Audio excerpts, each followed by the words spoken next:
It's Wednesday, 8:38 a.m. We're excited. This is going to be some amazingness of Kickstart. It's another day. We're excited to be here broadcasting on a beautiful, rainy, overcast day, but it's going to be a good one. I don't like the rain.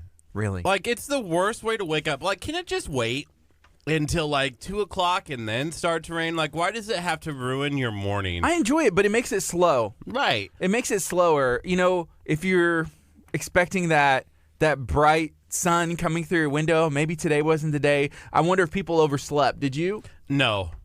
Okay, maybe a little bit. But you know what? I got woken up by something that was the sun. I have my bedroom window is right next to the parking lot. So somebody turned their high beams on, and I was like, "Are you kidding me?" It's shining through the window, and I'm like, "Well, I'm awake." Yeah, I like the pitter patter, but that makes me want to stay asleep. You know, it's hitting the window It's almost like a cold morning. You know, when it's cold outside. Yeah, we're about to go on right now. This is Bright Work.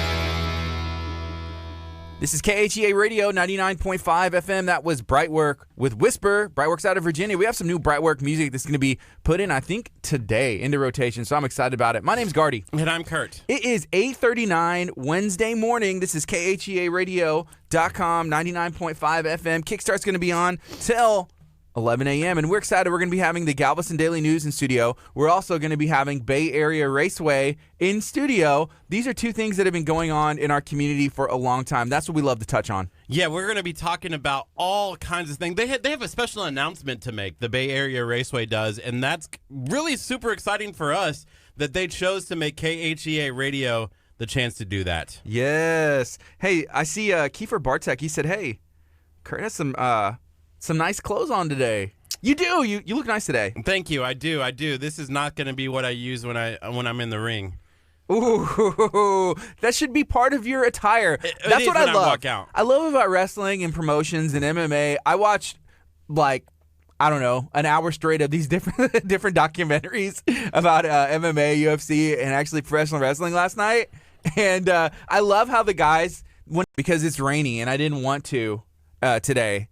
No joke. It was rainy. I went and bought my drink this morning, and it's just one of those days. I dropped the can. You know, as I was getting out of the car to come into KHEA Radio in the building, I dropped the stinking can, and it fell on the ground, and I had Ethan open it. I said, Ethan, is this going to explode? I need you to open this. Hey, we're going to take a quick break on the FM. This is KHEARadio.com, 99.5 FM. Coming up next is Amanda. Lindsay Cook was still on KHEA Radio, 99.5 FM. So what's up, man? Everything good? I don't know. Our broadcast is pausing. Is it an internet issue? Are we hardlined? I don't know what to do. Use the Wi-Fi?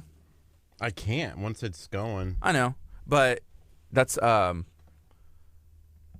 think we are.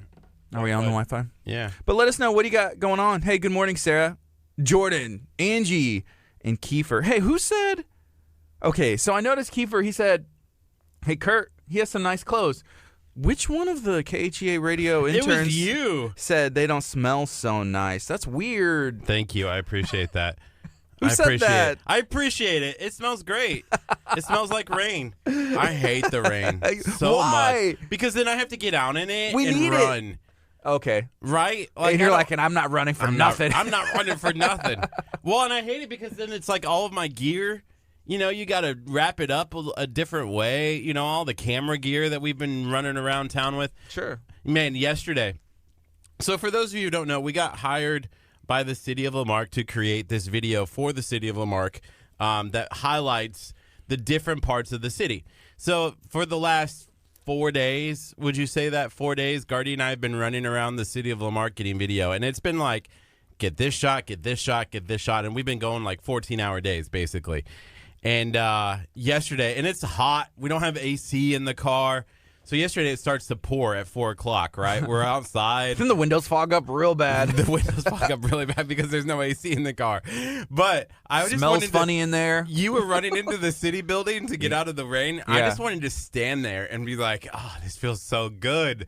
But you had your gear? But I had my gear. Camera gear. I was purposely waiting in the car, having the gear in the car so I could stand in the rain a little bit and cool off. Seriously? Seriously, that's why it took forever for me to get into I'm just trying to get out because, okay, I don't know what it is, but every time I ride around with you, because you're either texting on your phone and driving, talking on the phone and driving, trying to talk, text, and drive all at the same time. It's a lot. And you're not paying attention to stop signs, traffic, anything going on, and we're just like... And I'm car sick. No joke. I get car sick because there's a aroma and it can build whenever there's no AC or flowing through the car. And I'm like, Kurt, we're at a 4-way stop and people are waiting for you to go and you're just like, go. And I was like, dude, you were literally not here. It's a weird thing driving around with you whenever you're like deadline on edge. Kurt, you turn into somebody else. And, what? And I don't like him. No. And yeah, he's weird. He's weird. But it's okay. I guess Deadline we're going to get through it. Okay. There's always a deadline. Anyways, There's always a deadline. I enjoyed yesterday afternoon getting out into the rain and enjoying the rain. Because I was getting car sick. You need That's to just, why as soon as the cars turned off, I ran into the City Hall building. I was like, getting away from Kurt. You know why? Getting away from the smell. Why you get car sick? You know why you get car sick? I do know why. Because you have eaten Snow King every day for so many corn dogs. Yeah. So many corn dogs. Angie asked if I have a car. No, I don't have a car. Right now, I don't. So Kurt's been he has given me a ride to work before, but I was taking an Uber. I took an Uber to the Iron Den yesterday. Had to take an Uber back. No joke. This is real. And then my Uber didn't take the right exit, so it charges you extra money. So it was going to be $16 for me from the Lamarck Library to make my 2:00 appointment at the Iron Den, which was awesome, by the way. Right? So I was like $16, and so we get on I-45, and then I was. Well, you mentioned 14-hour day, so. I have this thing called carcolepsy. If I'm not driving in the car, unless I'm with Kurt because it's too hot, it's too hot, and I'm scared and praying for my life because I'm car sick and everything else. So it was a nice car, a brand new Sentra. I was like, oh, this is luxury. I'm in the back seat. Have my gear next to me and my camera. I thought about filming while I was in there, but I was like, you know what? I got a second to myself in the AC. I'm going to enjoy this, right? Right. And so we're going. So I closed my eyes for a second. Next thing I know, I'm at NASA Road 1, and I'm like, what? I'm supposed to be at the Iron Den. She's like, it's telling me to turn around. I guess I missed the exit. Let's go back on the FM. Here we go. cc.org for more information. This is KHEA Radio, 99.5 FM. Kickstart, it's 8:46. We're going to be on till 11. My name's Gardy. And I'm Kurt. And we're talking a little bit about what's been going on in our community. We've been having a lot of fun. Yeah, so we got contracted through the city of Lamarck, last week? And they said, hey, we need a video made for the city of Lamarck.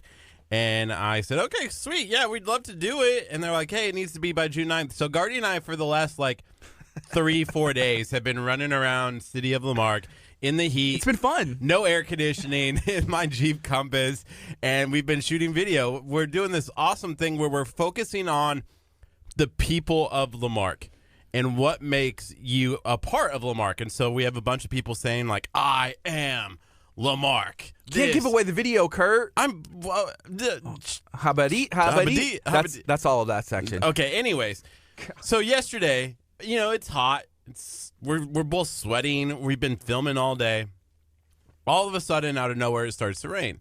And I just wanted to enjoy the rain. I wanted to be out in it. I wanted to, it was one of those things just cool me off already. Yeah. I did. I'm getting mixed feelings, reactions from you for the rain. Because at first you said you hate the rain. Now you enjoy it. I hate the rain today.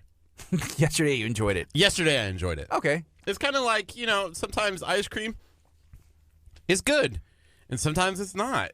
When you have too much of it, it hurts, right? It's like, I shouldn't have done that. Yeah. Or like yesterday when I had Snow King ice cream, and it's hot, and you're like, ice cream was such a bad decision. Did you have ice cream added to your snow cone? I did, yes. Yeah, that's, for me, no. Yesterday, okay, we went to Snow King as well. It was day 4 in a row or so, and it's in Lamarck, and it's a good stopping point. And if it is hot, we stop and cool off. So I had a small snow cone, but I didn't get any cream. They actually will add ice cream if you want it, but for me, no, it was too hot, and I don't want to be going in and out of the heat and trying to literally run with gear to get shots and out of the rain and all this other stuff with ice cream in my stomach.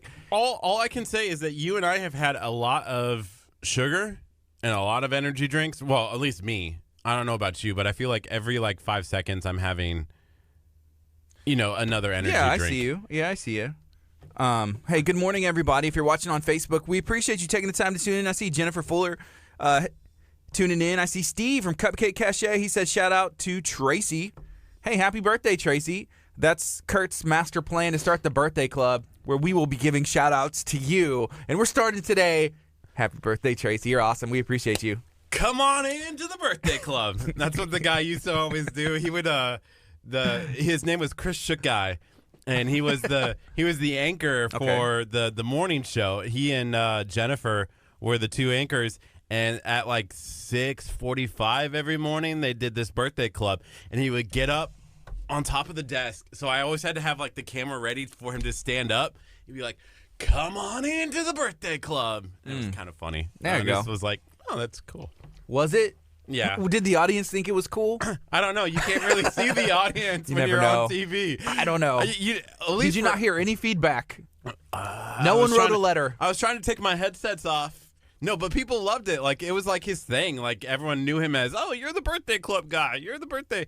Kind of like, the eyewitness, the food guy. That Man. First of all, no? don't compare the two. That's totally... That's slime in the eyes. No, Slime in put the ice some machine. respect on a Houston legend's name if you're going to bring him up, Kurt. Can't just say guy. Come on. Here we go. So it's 8:50. We got 10 minutes before 9 o'clock, and we're going to be talking to Bay Area Raceway. They're celebrating 25 years. I can't believe it. 25 years here in the community. Been doing awesome things. I remember going whenever I was really young, and then I actually went the other day on a Saturday for the 25-year anniversary party, and you came out and hung out with me. We played some video games. It was a great time. They did something really cool, and I don't want to give away too much of it because I want to hear where they got the ideas from. But if you've never been, they have go-karts, and one is one of the most iconic video games that has to do with go-karts. I'm going to leave it at that, but they made it come to life. So I'm excited to ask them where they got the ideas. Had they done that before, seen it somewhere else, but it was really cool. I drive around in my Jeep Compass like it's one of those video games. Oh, yeah. I'm throwing banana. Trust me, I know. You're like on your cell phone. Throwing banana peels at the cars behind me so that they spin out.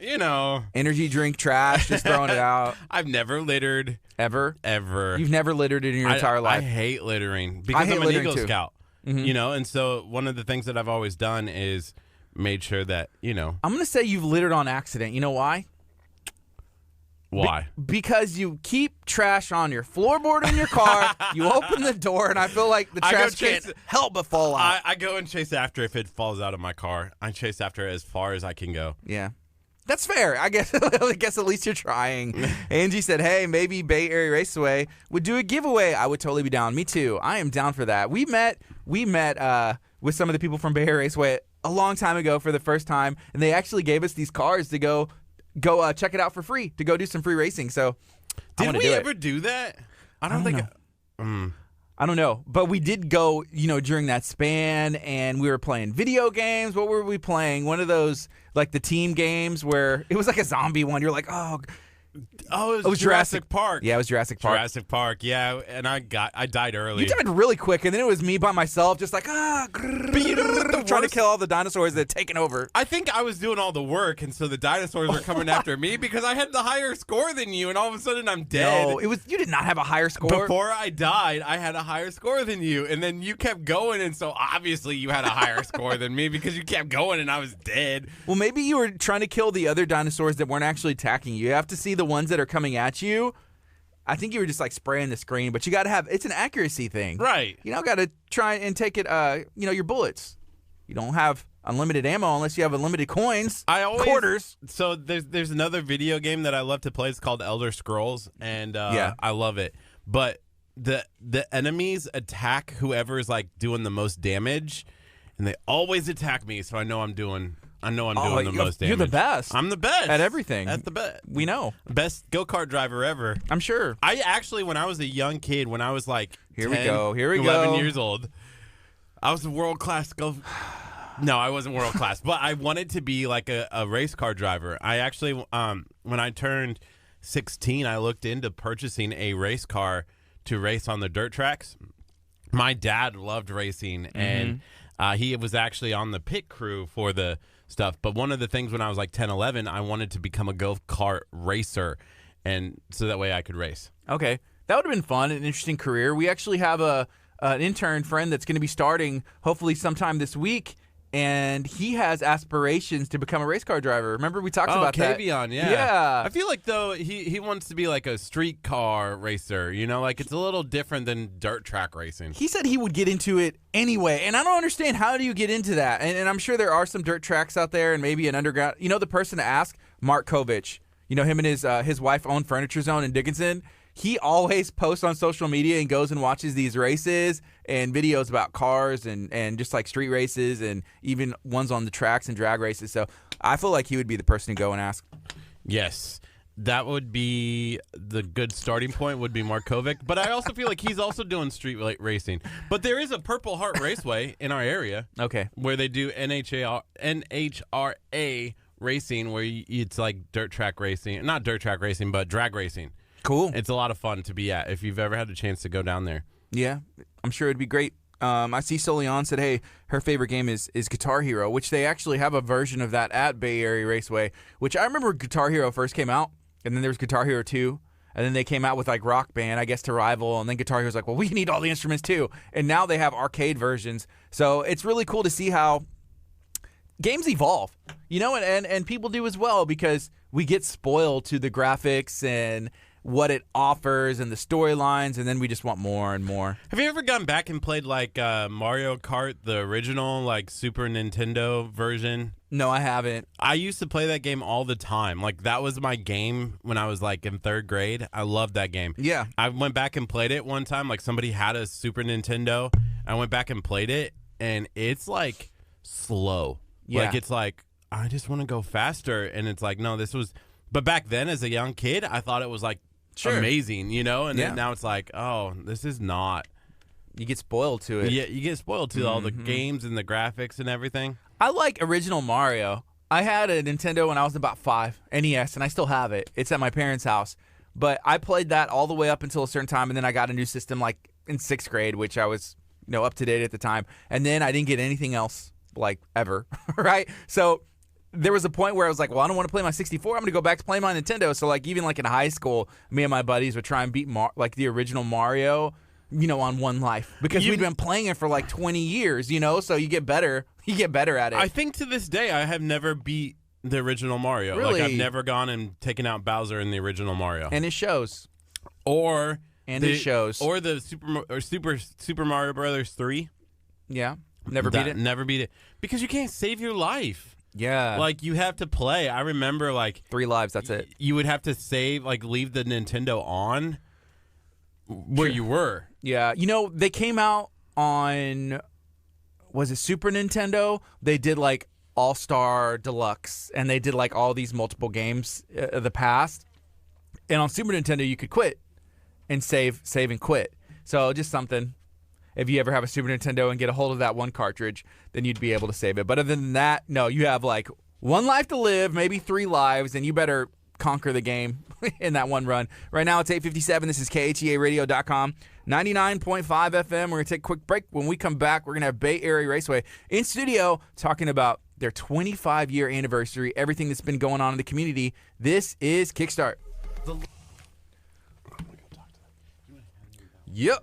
So what's up, folks? Hey, there's a dirt track in Highlands. Speaking of Highlands, Lamarck used to be called the Highlands until they found out there was another place in Texas called Highlands, and they had to change. They changed their name, and it was actually the postmaster, I guess we'll call. Her name was Ambrose. That was her last name, and she changed the city of Lamarck to Lamarck, and it means the mark. And so I guess she was French or had some French heritage or background, and they needed a new name. So she was like, hey, I'll call it Lamarck, the mark, and we'll drop off the mail here because there's already a Highlands. It used to be called Buttermilk Junction.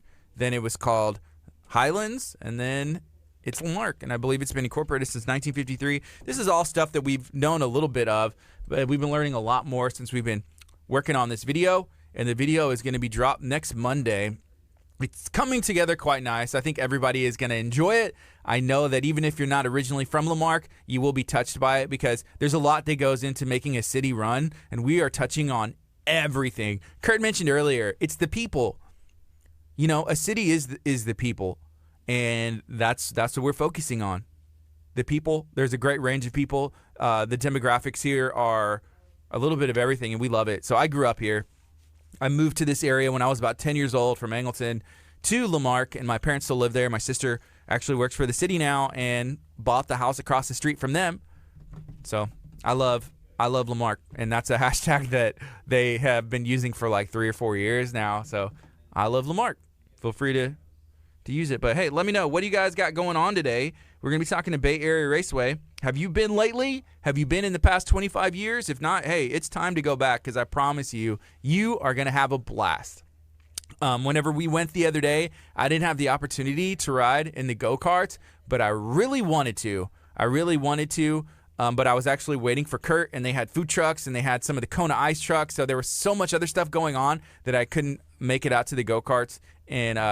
And the line was, so it was a 25-year anniversary party, and the line, I was like, man, I don't want to wait. And so I was just trying to cut in line, but people were like, Gardy, get to the... No, that didn't really happen. But I did play a bunch of video games, and I actually won this coin. So I brought it today to show it off, because they have a Wizard of Oz game, and I was playing it. Have you all ever played those games where you drop in quarters, right? You drop in quarters, and the quarter falls down, and the thing moves? And it always is trying to knock stuff off. So you may have like gift cards or like a watch and some other stuff. So I was playing this game, and I won this coin, and it's for tokens. So you turn this in and you get some like tickets or tokens or something like that. But I kept it because I was like, man, I want to keep this, and I'm going to go back and take my son and maybe try and win some more. But it was a lot of fun. I saw a video on Facebook the other day where some guys were playing that game, and they were trying to win. What were they trying to win? Oh, an MP3 player. And they finally got the MP3 player. And it was just, I don't know. Like, the video was so dramatic, and it was way too long. I like videos that get to the point if it's produced. It was like a 7-minute video that could have been done in like less than a minute. And yeah, they finally got the MP3 player. And I was like, that's it? That's it? I felt like something bigger needed to happen, but I sat there and watched the entire thing. Have y'all ever had that happen where you have a dramatic video and you're just like, and then you're just like let down? So hopefully it's not a KHEA radio video, but let me know, because we want to hear feedback if it is and what, so we can change it. But you can always do something more condensed. You can always cut it down, and you can always do it more efficiently. So that's kind of our thoughts on video as well. Hello. Hello. How's it going? Good. How are you? Good. Let me get y'all situated.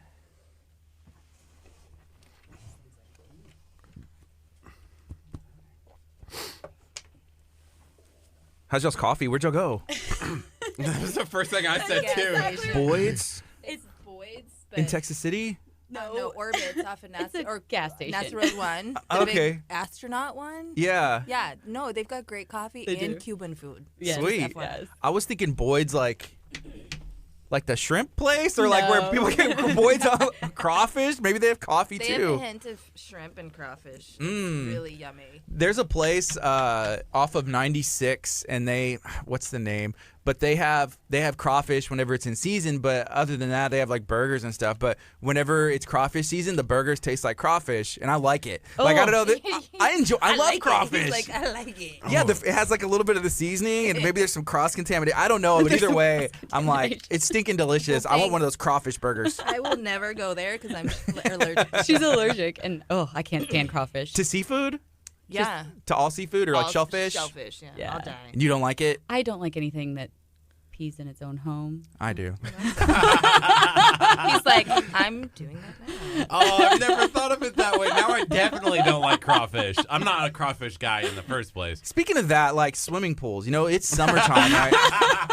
And summertime is probably busy for Bay Area Raceway, I assume. Yes, it Good is. transition. But is that why y'all don't have a swimming pool there? There is water that's really close. There's the bayou. The bayou is right there. So if you're really feeling the necessary vibes to get in there, just go straight to that bayou. I thought you were going to say like something don't about take- the restroom. We're don't like, no take the- restroom breaks. There's a don't- restroom inside. It's nice. I went in there the other day. Don't take the golf cart, though, into the bayou. No, actually, if you got to be careful, because if we're hauling people to the pavilions with the golf cart, there's like a section back there where it's really narrow, and the golf cart just barely fits to get to those back pavilions. So you have to be real careful not to So you're not racing the golf carts down there at all.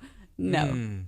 So 25 years, no plans for swimming pools? No, originally when we first, when my dad first built the place, they were going to do like boats and rentals and kayaks and stuff. And then because of, I think, how Dickinson Bayou is set up with its habitats and stuff, they weren't able to make that happen with the city and the waterway people. But that was our very first billboard sign that we had that one of the hurricanes took down.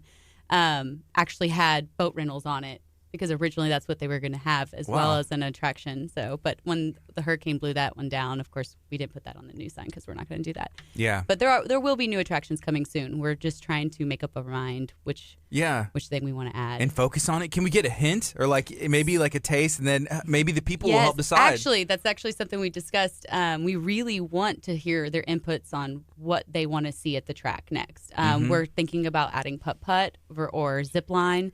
So that's one of those things that we're wavering back and forth on what we would like to do. I think I saw some photos. Laser tag. That's kind of new, right? Because it used to not be there. It's like 3 years old now. Yeah, 3 years. And then we did a major addition to the building and added it, and it's been kind of a big success for us. We love it. I love laser tag, and I love doing laser tag in a suit.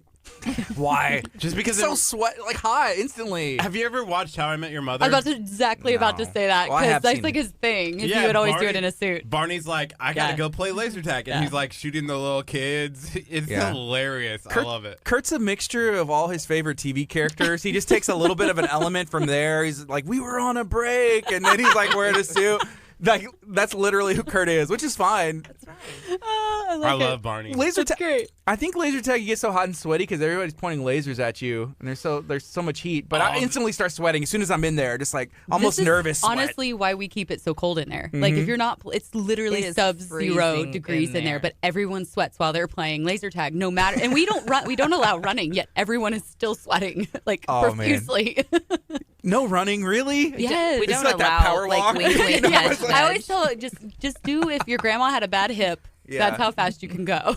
I love watching the people power walking in the race like competitions. It's so awkward, but The they're mall so fast. walkers. Yes. They can come like mall walk in the Yes, laser mall tag walk. room. Yeah, they'd be so good at it. Got to get the hip sway in. The kids take it serious, though. I'm sorry, the parents take it serious. Like they're like, Yes. oh, little baby, you going down. You Yes. know? Yeah. I'm one of those people. I'm like, I'm taking this kid out. He might be like 6 years old, but he's definitely not going to beat me. That one's going down. That one we don't like. Yeah. I get mad when and this has never happened ever Today. But when the kids gang up on me, Oh. it's just bad. I'm like, come on, there's like 8 of you and 1 of me. Why are you guys going after me? He calls them out. You need to come and be like one of our zombies when we do zombies There again you for go. Halloween. Oh, Could I would- totally dress up. Yeah, I would because we had to encourage our zombies at the anniversary celebration to no, really scare the kids because they were being so nice and gentle. And I was like, I don't know if you've ever seen a zombie before, but they hate people. So could you amp it up a little bit? You guys did a lot of cool things with video games and past video games, With the not just in characters? not just in the laser tag, but also outside. Can you talk a little bit about that? So, I mean, specifically, what do you mean with outside? Like the Mario Kart. Oh, Yeah. well, yeah, we did a bunch of characters for the 25th anniversary, which we will be bringing back different characters for future events, like our 4th of July event. And then, so our big one is we love doing the Princess Peach and Mario because, it's associated with go-karts. Mm-hmm. You got Mario Kart. So it's our own little version of Super Mario Kart whenever we bring them out. And the water balloon was such a success and everyone had such a great time that we're dying to do that again. Mm-hmm. So we're going to be doing that on 4th of July. That's awesome. Yeah, and Mario and Princess Peach is generational, right? Absolutely. And the track is generational. I mean, it's generations of families that have grown up together, grown up with the track. I mean, Tabitha was a kid when it started. I was. So, if you're 40, you still remember playing Nintendo and Super Mario, and if you're 8, you're playing it again. You know, you're playing it with your kid. Just so on it's a just a Switch live now. version to New hang games. out with Mario and Princess Peach and play your own live version on the track. And I absolutely love seeing the kids like recognize who they are. We had a photographer there for our event, and we were looking over all the photos and just seeing you would catch the kid's face behind them seeing Princess Peach for the first time, and they are just so incredibly thrilled to see this character in real life that they played on their Switch. And so it's always just fun. Did you guys see Princess Peach? She was amazing. She was so we good. did. I saw Dorothy from Wizard of Oz hanging out by the game, the Wizard of Oz game, which I was sharing with the audience, but I saved this because I won one. I was like, I spent $5 and I'm going to keep this and I'm going to come back and bring my son. I'm going to bring my son and we're going to win some more. Yes. So it's been on my bathroom counter until today. We took a picture with the guy from Halo, The Master Master Chief. Chief. Yeah, Yes. the Master Chief. He was a big hit. He was a really big So kid. big. His pictures came out. If you want to see the pictures from the anniversary, if you didn't make it for whatever reason, or maybe you did make it and you want to see if you made it in the pictures, they will be going up on our website, BayAreaRaceway.com. Awesome. But it was a good day. It was a good day. Master Chief photographed so well, even in that massive suit, his personality came out, and it was just so everybody loved him. That was the real one though, right? That was him. That was the real one. The costume looked legit. It was the real one. And we gave the costume away. We So did. people had Yeah. opportunity to register to win for that costume just Yeah. for $1. We're fools. I didn't know this. Oh man, I would have wore it today. Oh, that would have been amazing. I would have enjoyed watching that. That would have been great. It's a little Maybe- sweaty. Oh yeah. It's a little toasty in there. I could have got Kurt to wear it. That's Kurt's thing. I could have done it. The poor guy that wore it, it kept like fogging up. Oh, my God, it Every was so 15 hot. minutes, I was like, "Do you need to go back inside?" Yeah. He's like, I need to breathe. Just like take a breath and then hold your breath and go back in there. He was such a trooper. He did so good. And he was so good with the kids. Here's a question. This is from Fabi. She said, when are y'all going to be doing some food trucks again? Actually, that's a great question because we will have Cha-Cha Bowls back out there on Saturday, June 22nd. Yeah. So they're coming back out. And then I'm thinking if we're going to be establishing a pretty good relationship with them, hopefully we'll have them out more. Cool. And then we'll be, of course, bringing some more for our July 4th event and slowly but surely just having them out there. The Kona Ice truck was out there too that day. Yes, they were. So I love Kona Ice. I love it because you can do yourself, but I also hate it because you can do yourself. Absolutely. Because You I get sticky and I mess it up. I every suck, and I'm like, I time. need a professional, but Yes. I want to be able to go back and get more. Yes. You know? Yeah. You just mix them all. That's what I do, and then it's just everywhere. And then I always add a little bit too much, and I was like, I should have stopped. I should have stopped 3 flavors ago. Yes. Like, why? I have no self-control. No, that's my Actually, issue. that day I was really proud of myself because I stuck with like it was like wedding cake or something like that because it was white. I was like, I don't want to be walking around with a red mouth for the Yes. rest of the event. So I stuck with the white one and only one flavor. So I was really I didn't good. get any. Oh, I'm so But it's sorry. okay because we're bringing food trucks back, right? Yes, that's awesome. So they're going to be out on 4th of July. Yeah, we'll have some food June trucks. 22nd. Well, we're gonna for sure June 22nd. That's coming up first, but then we're gonna have some food trucks. We haven't established which one yet, but we're gonna be getting some out for our 4th of July event as well. You know, if y'all could start a food truck, what kind of food would it be? Or like, is there a favorite that you have? Okay, so seriously, I've thought about this. She's like, this is a real thing. No crawfish. It would be a grilled cheese food truck. Kurt's a grilled cheese fan. Do you want to hear the name? Please, nobody steal this, okay? Be careful. Okay. We got a lot of thieves listening right now. Just kidding, guys. Mainly over No, we're here. in church, so first of all, and I love Jesus, but I was gonna call it Jesus, like Jesus Christ. Oh my gosh. I love it. But it'd be like gourmet grilled cheese. Gourmet grilled cheese, like some baller gourmet grilled cheese, like with bacon and Gruyere and like. There was a post from Delish that I posted on my I think on my personal, but it was a hot dog grilled cheese. Oh, I saw you post that. It was Yeah. a grilled. sounds. She loves hot dogs. Hot So dog she's grilled obsessed cheese? about hot I have dogs. a really bad. I'm like a 4-year-old living inside of a 40-year-old. Like I just want hot dogs and grilled cheese. She's my spirit animal. Decided. Yeah. So we got 10 seconds. We're going to go on the FM real quick. But if you're watching on Facebook, feel free to share this out and let us know if you have any suggestions or maybe you want to go out to these events. Let us know. Here we go. Good morning. You're listening to KHEA Radio 99.5 FM. This is Kickstart. I'm Gardy. And I'm Kurt. It's 9:13, and we're hanging out. We're talking to Bay Area Raceway about everything that's going on here in the community. Yeah, we were actually out there for the 25th anniversary that they had, what was that, a couple of weekends ago, and it was a blast. We had a lot of fun, and we said, hey, we've been wanting to have you guys on our show for a while. Like, I think it's time. Why don't you guys come on over? So it's a blessing to have you guys here today. Thank you. Thank you. We're very excited. Can you introduce yourself and your roles? I am Tabitha. I am the general manager of Bay Area Raceway, and this is Summer. I'm Summer, and I'm new to the track. I'm their creative and marketing director. Awesome. So all the cool events Yeah. that you see. Yeah. We brought her in because she's amazing at what she does, and we really, really are trying to amp up our event setups for the community. So that's really what her role is about, is really bringing in that community aspect to the track. Awesome. So 25 years, that's a long time, especially to be in business. A lot of businesses don't even make it, through that first year. It's tough, Absolutely. right? Absolutely. And so I think you mentioned, you said whenever your dad started you were a kid, right? Yes, How I was. old were you? Let's see. I think I was 8 when he started building it. Was that like the best thing ever? Well, he had owned other go-kart tracks, so it literally has been in my life since birth. And Okay. so that's all I've known are go-kart tracks. And so he just happened to build this one down here, and it was around when I was 8 years old. And I remember like coming to it when it was being, done, and seeing everything, and then finally seeing the finished product. But I basically grew up in one of the ones that my uncle has now in Houston. So it's literally all my childhood memories are in go-kart tracks. I thought about this earlier. I thought about a couple things when I was brushing my teeth this morning.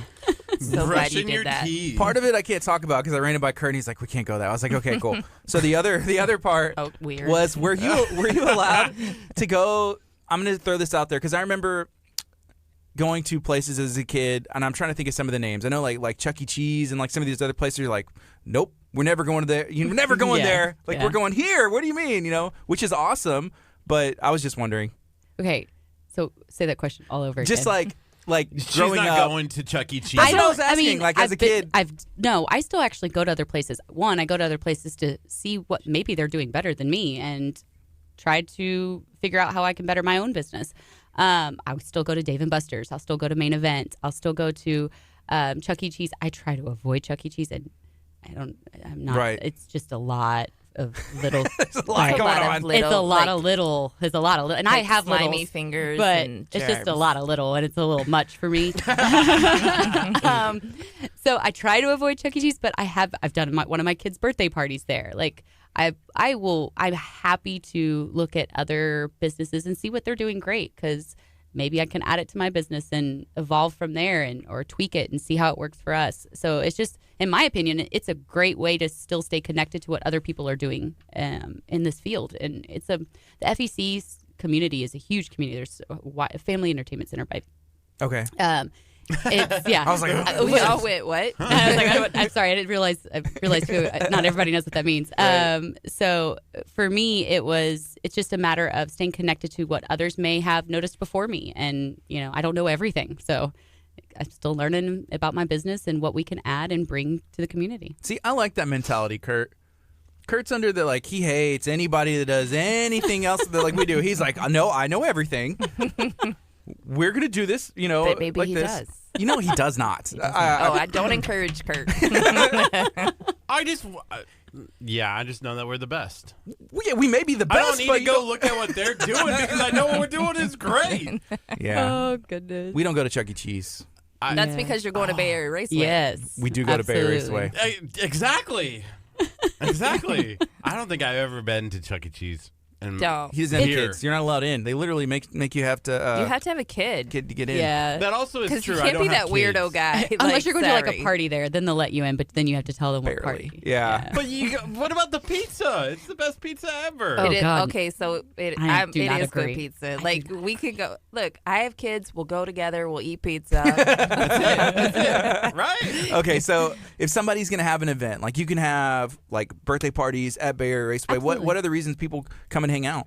Literally, our go-karts are what draw people in. And don't get me wrong, people love laser tag and they love arcades, but the go-karts are what's going to draw the people in to want to spend that time there. We have the opportunity for them to have anything from a quick and easy birthday party for a long and established birthday party. So it's just a matter of what that specific family is desiring. Yeah, I was at a birthday party there earlier this year, maybe 2 months ago, but it was great. It was Roman, so we actually filmed him for our video with his mom. yesterday, but he was turning, I think, like 5 or something. But it was a blast. And so my son, he's 6. We went out there riding on the go-karts. You can either ride them, together or by themselves if they're old enough. And you don't have to throw your kid's birthday party there. You can have your grown-up version, which we we do. 8 p.m. birthday parties to 10 p.m.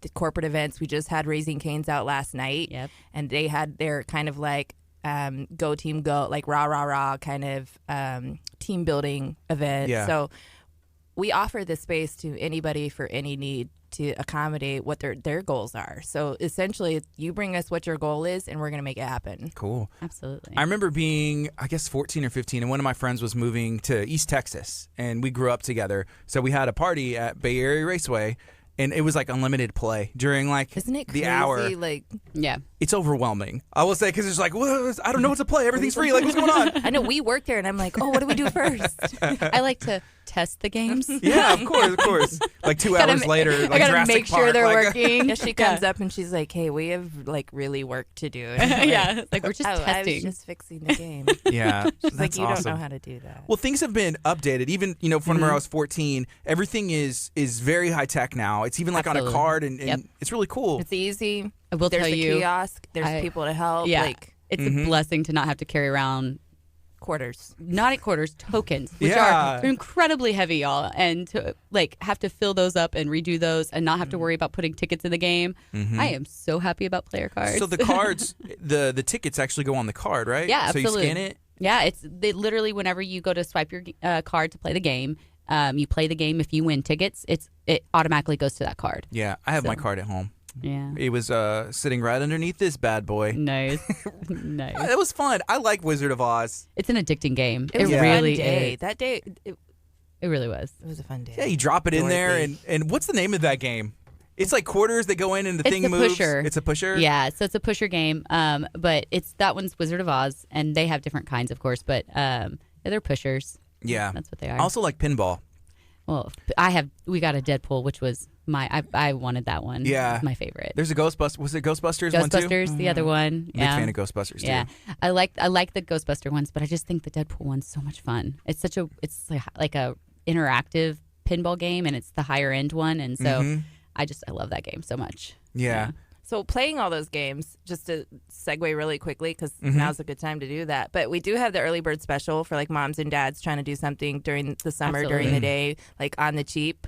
So it's noon to 2 every Monday through Wednesday for $15. You can come in and Wow. get an armband and an have hour. that unlimited play. Yeah, Really? for an hour. So, and normally our armbands cost $30, so you're getting half off for that armband during our early bird special. So So it's 12 to 2. you Yeah. can purchase it with between 12 and 2. That's the time frame that we allow it, and it's an hour of unlimited go-karts, laser tag, and arcade Wow. play for $15. How old do you have to be to ride a go kart or drive it by yourself? It's not by age initially; it's by height. You have Okay. to be at least 55 inches tall to drive by yourself, but at least 36 inches tall to ride with someone else. I'm 6'8", Gardy. I like how he looks. He's like, Sorry, "Ooh, Kurt. I'm not sure if you're gonna I'm make it." 6'8". I can definitely drive the go-karts. Okay, I don't know if this is a myth or not, but I remember growing up and just always hearing like, okay, you can make the go-karts go faster. You just got to kind of lean back and like hit something. It was a governor back in the day when one of Okay. you had so there's different generations of the types of go-karts that we have that Scheller has made.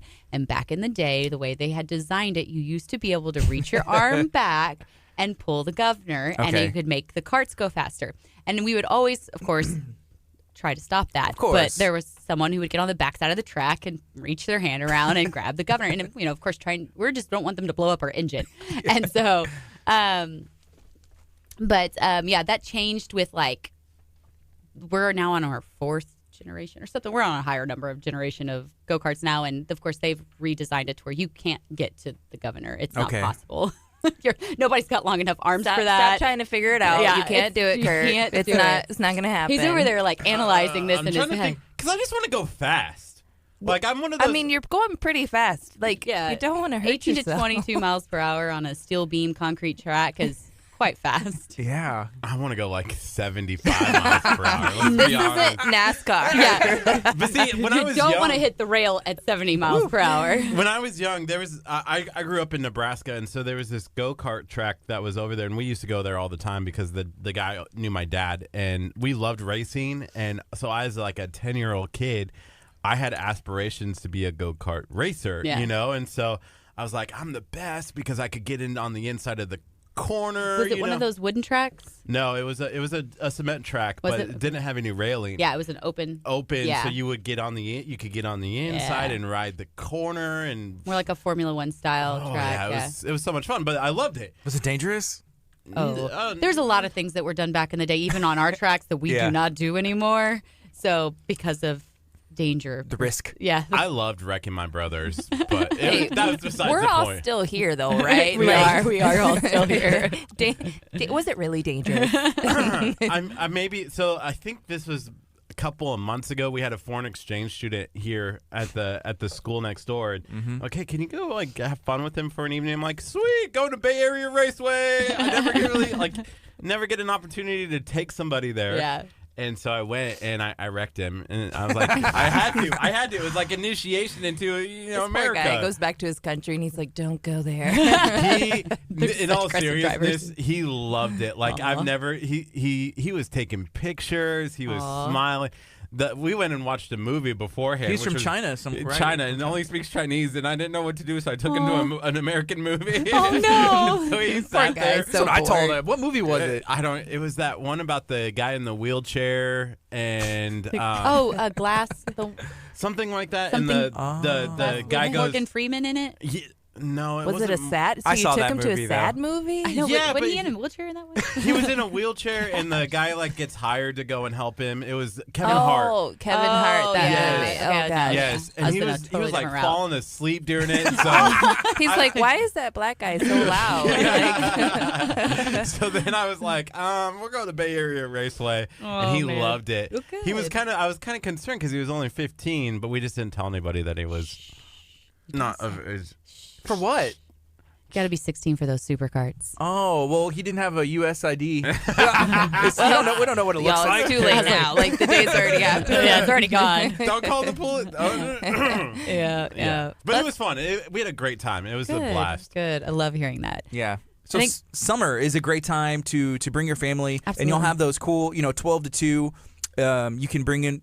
It's an hour of unlimited play or whatever. Yeah, $15. Yeah, $15. So an hour band that's normally $30 is $15, and they get unlimited go karts, laser tag, arcade within that hour. And arcades are any game that doesn't give out tickets. Okay. So Monday through Wednesday. Yep, Monday through Wednesday. Yeah. Cool. Bring Is there the kiddos. what else is going on? During the week. So during the week, special wise, that's our main special that we do. But we have everyday packages that we allow for families to come in. We do offer our bands every day. We have our all day bands, which are $49 per person, but it is from open to close. And Friday, Saturday, we don't close till midnight. Wow. So you can come in at noon or 11 on a Saturday, purchase a band, an all day band, go have lunch and dinner. As long as you have that band on, Yeah. you're You good. can come back. Hey, y'all have food there, We don't. I wish we had a kitchen. 'Cause so you can bring in party but you food. may bring in any. You can bring in anything as long as it's not alcohol. Okay. So we do not permit that. Why is that important to you guys? Well, it's you can't- Family? We're a family-friendly establishment, very much a family-friendly establishment. But you cannot mix alcohol in motorized vehicles. That seems smart, actually. Yeah. Probably a good idea. But, speaking of food, we will have food trucks. Yes. So our first food truck is Saturday, June 22nd, Cha-Cha Bowls. Yes. If you've never had Cha-Cha Bowls, it's amazing. so What good. is it? It's so I've never had good. it. It's like French fries. Like they have a Carne asada fries, which carne are so asada. good. They have banh mi fries at Yeah. one point. Like I've seen them all over. they Like had this KHEA, Dickinson's, mac and cheese with Edgar like and Anthony with Cha-Cha chicken on Bowls. it. Just go follow them on social media because they are all over the place and their food is so good. Yeah, and they're Dickinson local. Cheese? I heard cheese. I Mac heard and cheese. They have a mac and cheese bowl with like chicken tenders on Hi, top. 4-year-old inner self is like We're like raging all, over here. Like, I have the diet of a Macaroni. 5-year-old, so yeah, cheese. I know it's all about that cheese. Saturday, June 22nd is the first because we've heard people tell us We want where's food there. food. Yeah. Yeah. Like we want food, and it's easy to bring food in, but it's people love to experience food Houston is known for its food. We have 10,000 unique restaurants. Like we are known for our food. So they want to experience these things. So that's what we're trying to do, is provide those things to our customers and make it easier for them. Stay all day, eat with us, hang out with us. Get a wristband and you can come back. You know, Yeah. Yeah. Can we talk really fast? Because this might be a sore subject, but not sore. Like it's not an but you do like getting to Bay Area Raceway. Can you talk about how to get there? Because I always forget and I take the wrong exit. So there's two ways actually. You can exit the Dickinson exit. You're gonna go underneath the freeway. For people who don't like the north, south, east, west parts, go under the freeway. You literally turn in front of the Catholic Church on Spruce right there, and Spruce leads right into the backside of our parking lot. If you don't want to take that route, you can literally go and exit Hughes and take Hughes over and just come down the feeder. Yeah. Now, construction is going to be happening soon on 45, so that is something to consider. So far, we've been lucky. Nothing's really messed up yet. They're not really doing much there that's affecting anything. But when that day does happen, which I'm thinking it's not going to be anytime soon, it's going to be months and months down the way. Yeah. We will stay on top of it and try to help people find the best route to the track. So they'll just need to make sure they check our website, check social media. That's something that we'll be posting infrequently, trying to make sure people know how to get there. Have they talked to you guys? Are they going to be taking any of that land right there? But the road will be nice, though. Yeah, so they're coming in like where the front of the building is. There's that little bit of concrete that's right there. They'll be coming in a bit there. You kind of could see where they've marked the flags where it comes, like where we, moved the track and we moved it in relation to where that Awesome. new point's going to be. So we've already prepared for that Awesome. in a sense. Yeah, So- because they're moving it all the way down here. Like even us, if you want to get to KHEA or get to Abundant Life, there's a couple ways to get here as well. And so I think they said, sometime next year, they're going to be at least down here. So hopefully they'll already have you guys complete there at 517. But, if you look at further north, what they've done, it really is nice. The widened freeway, and it's just easier to get to Bay Area than it was Absolutely. before. It was not fun. Oh my God, during construction, it was horrible. Yeah. Oh. That's why we're doing a lot of things we're doing is to accommodate and be accommodating to the customer, bringing in food trucks so they don't have to Absolutely. leave and fight it, or bringing in more things to do or experiences. We want to add to the value that they're already experiencing. So doing these events or doing these movie nights, food trucks, it just makes sense, especially combating some of those issues. Yeah. What's up with movie nights? Movie nights. Oh, yay. Yes, we're doing Summer on the Lawn movie nights. It's going to be the movie's free. We'll also be providing pizza and drinks for a very affordable cost, and you can purchase those with us. And it's just going to be out by our back pavilions, and we have this beautiful land over there and beautiful area. We're setting up a outdoor screen and going to be Awesome. watching some 90s themed movies, family friendly movies. That's cool. Yeah. Yeah. The 25th anniversary was 90s themed Yes. as well. I like the tie-dye. Yes. Did that? Whose idea was that? Well, we That's got this genius right over here, all liked for it. that. Yeah, she's pretty phenomenal in that stuff. She really took over that event and helped us out with that one, so it was pretty awesome. Oh, thanks. No, honestly, the goal. First of all, who doesn't like 80s, 90s nostalgia? It's a big deal Especially right now. Yeah. And parents are. I think a lot of times we're trying desperately to connect to our kids in lots of different ways. And that was just one more way to do it. Like, hey, as an adult, I remember doing all these things, having that conversation with your kid. And then also there was some stuff on the kids level that they totally got, like the Mario and Princess Peach thing. We want to be able to gap that bridge for our parents and our kids. We want to be able to create memories for families and be a part of our families, especially in the Dickinson area. It's really important that it's not like, here, come here and spend your money. We'll take your money. We want to be memory makers for them. Yeah. After Harvey in Dickinson, it was terrible. A lot of people still aren't recovered. How did that affect you guys? Well, it was a big deal. I mean, we were completely devastated. We lost everything. I was actually in the building during Harvey. Wow. So it was every game, every go-kart was underwater. Were you where were you? So it's a really weird story. I happened to stay at my dad's old house thinking that the roads were just going to flood, and I drove a Mini Cooper at the time. And I was like, well, I don't want to take the Mini Cooper. My dad had a large truck He'd get me to the track so we could check on it. Well, we ended up having to evacuate his house at midnight. My dad had tried to chop his finger off, literally chopped his finger off, trying to rescue a RV on the side of the house. And so my stepmom had taken him to the emergency room. He couldn't even get to the emergency room because it was flooded. So he had to walk through like flooded waters with a bleeding hand. It was crazy. Wow. And so I'm left in their house, not my house, with my little sister and some dogs. And we had to like leave because her house was flooding, and they got 6 feet of water in their home because they were right on the bayou.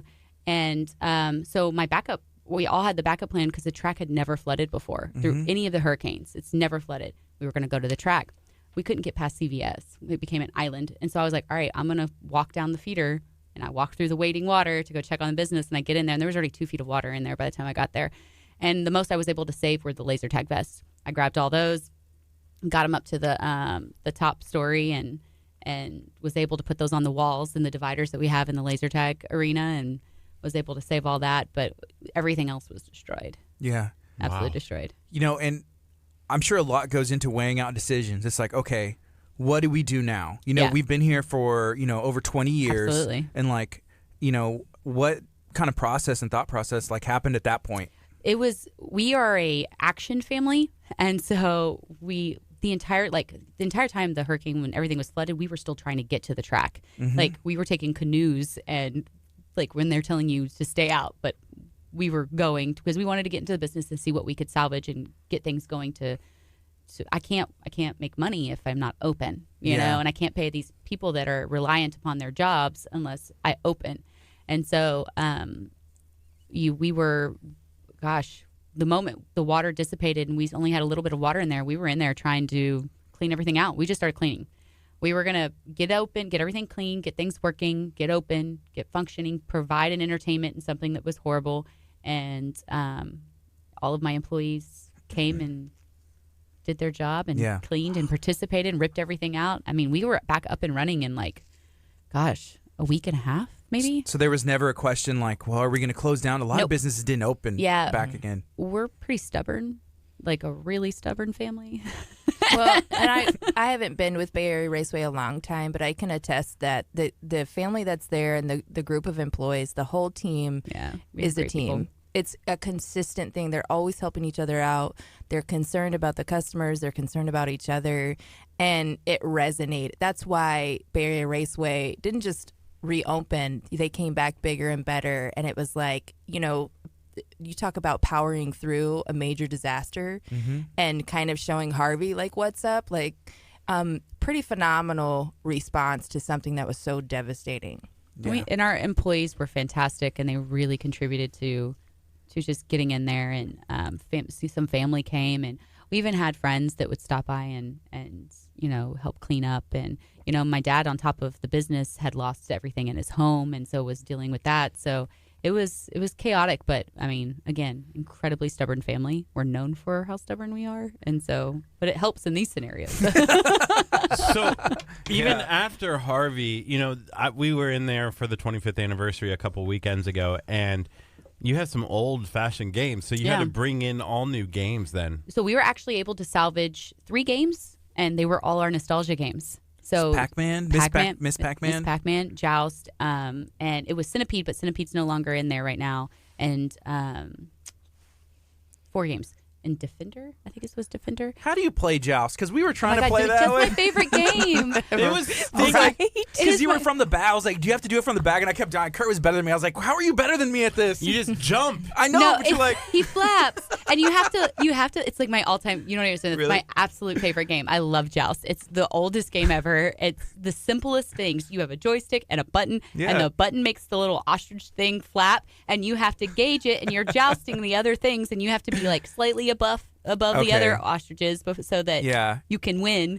But it's a simple game, but I love it. It's ever since I was a kid. Gardy was so mad. I've never seen Gardy almost flipped the game over. Gardy was like, this game is so stupid. And I'm like, so next time I you're did there, not say stupid. I did not say just have Tabitha stand next to you, and she'll do all the hand gestures. I know. All right, tell me when to push the button. Like, you know what?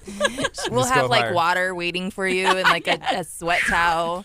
Miss Pac-Man's cool though. I like everybody. So I will tell you, the Miss Pac-Man story is probably one of my favorites. And the owner of Bay Area Raceway tells it best, but I love the Miss Pac-Man story. Do you want to? You tell it.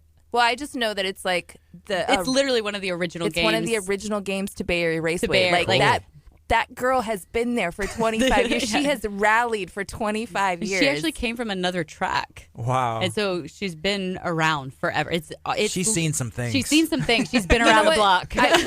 Every time I see it, I think, I guarantee you, a parent played on that game when they were a kid, and their kid is playing on Absolutely. that game. That's one of my favorite How rad things. is that? Yeah. It's really cool.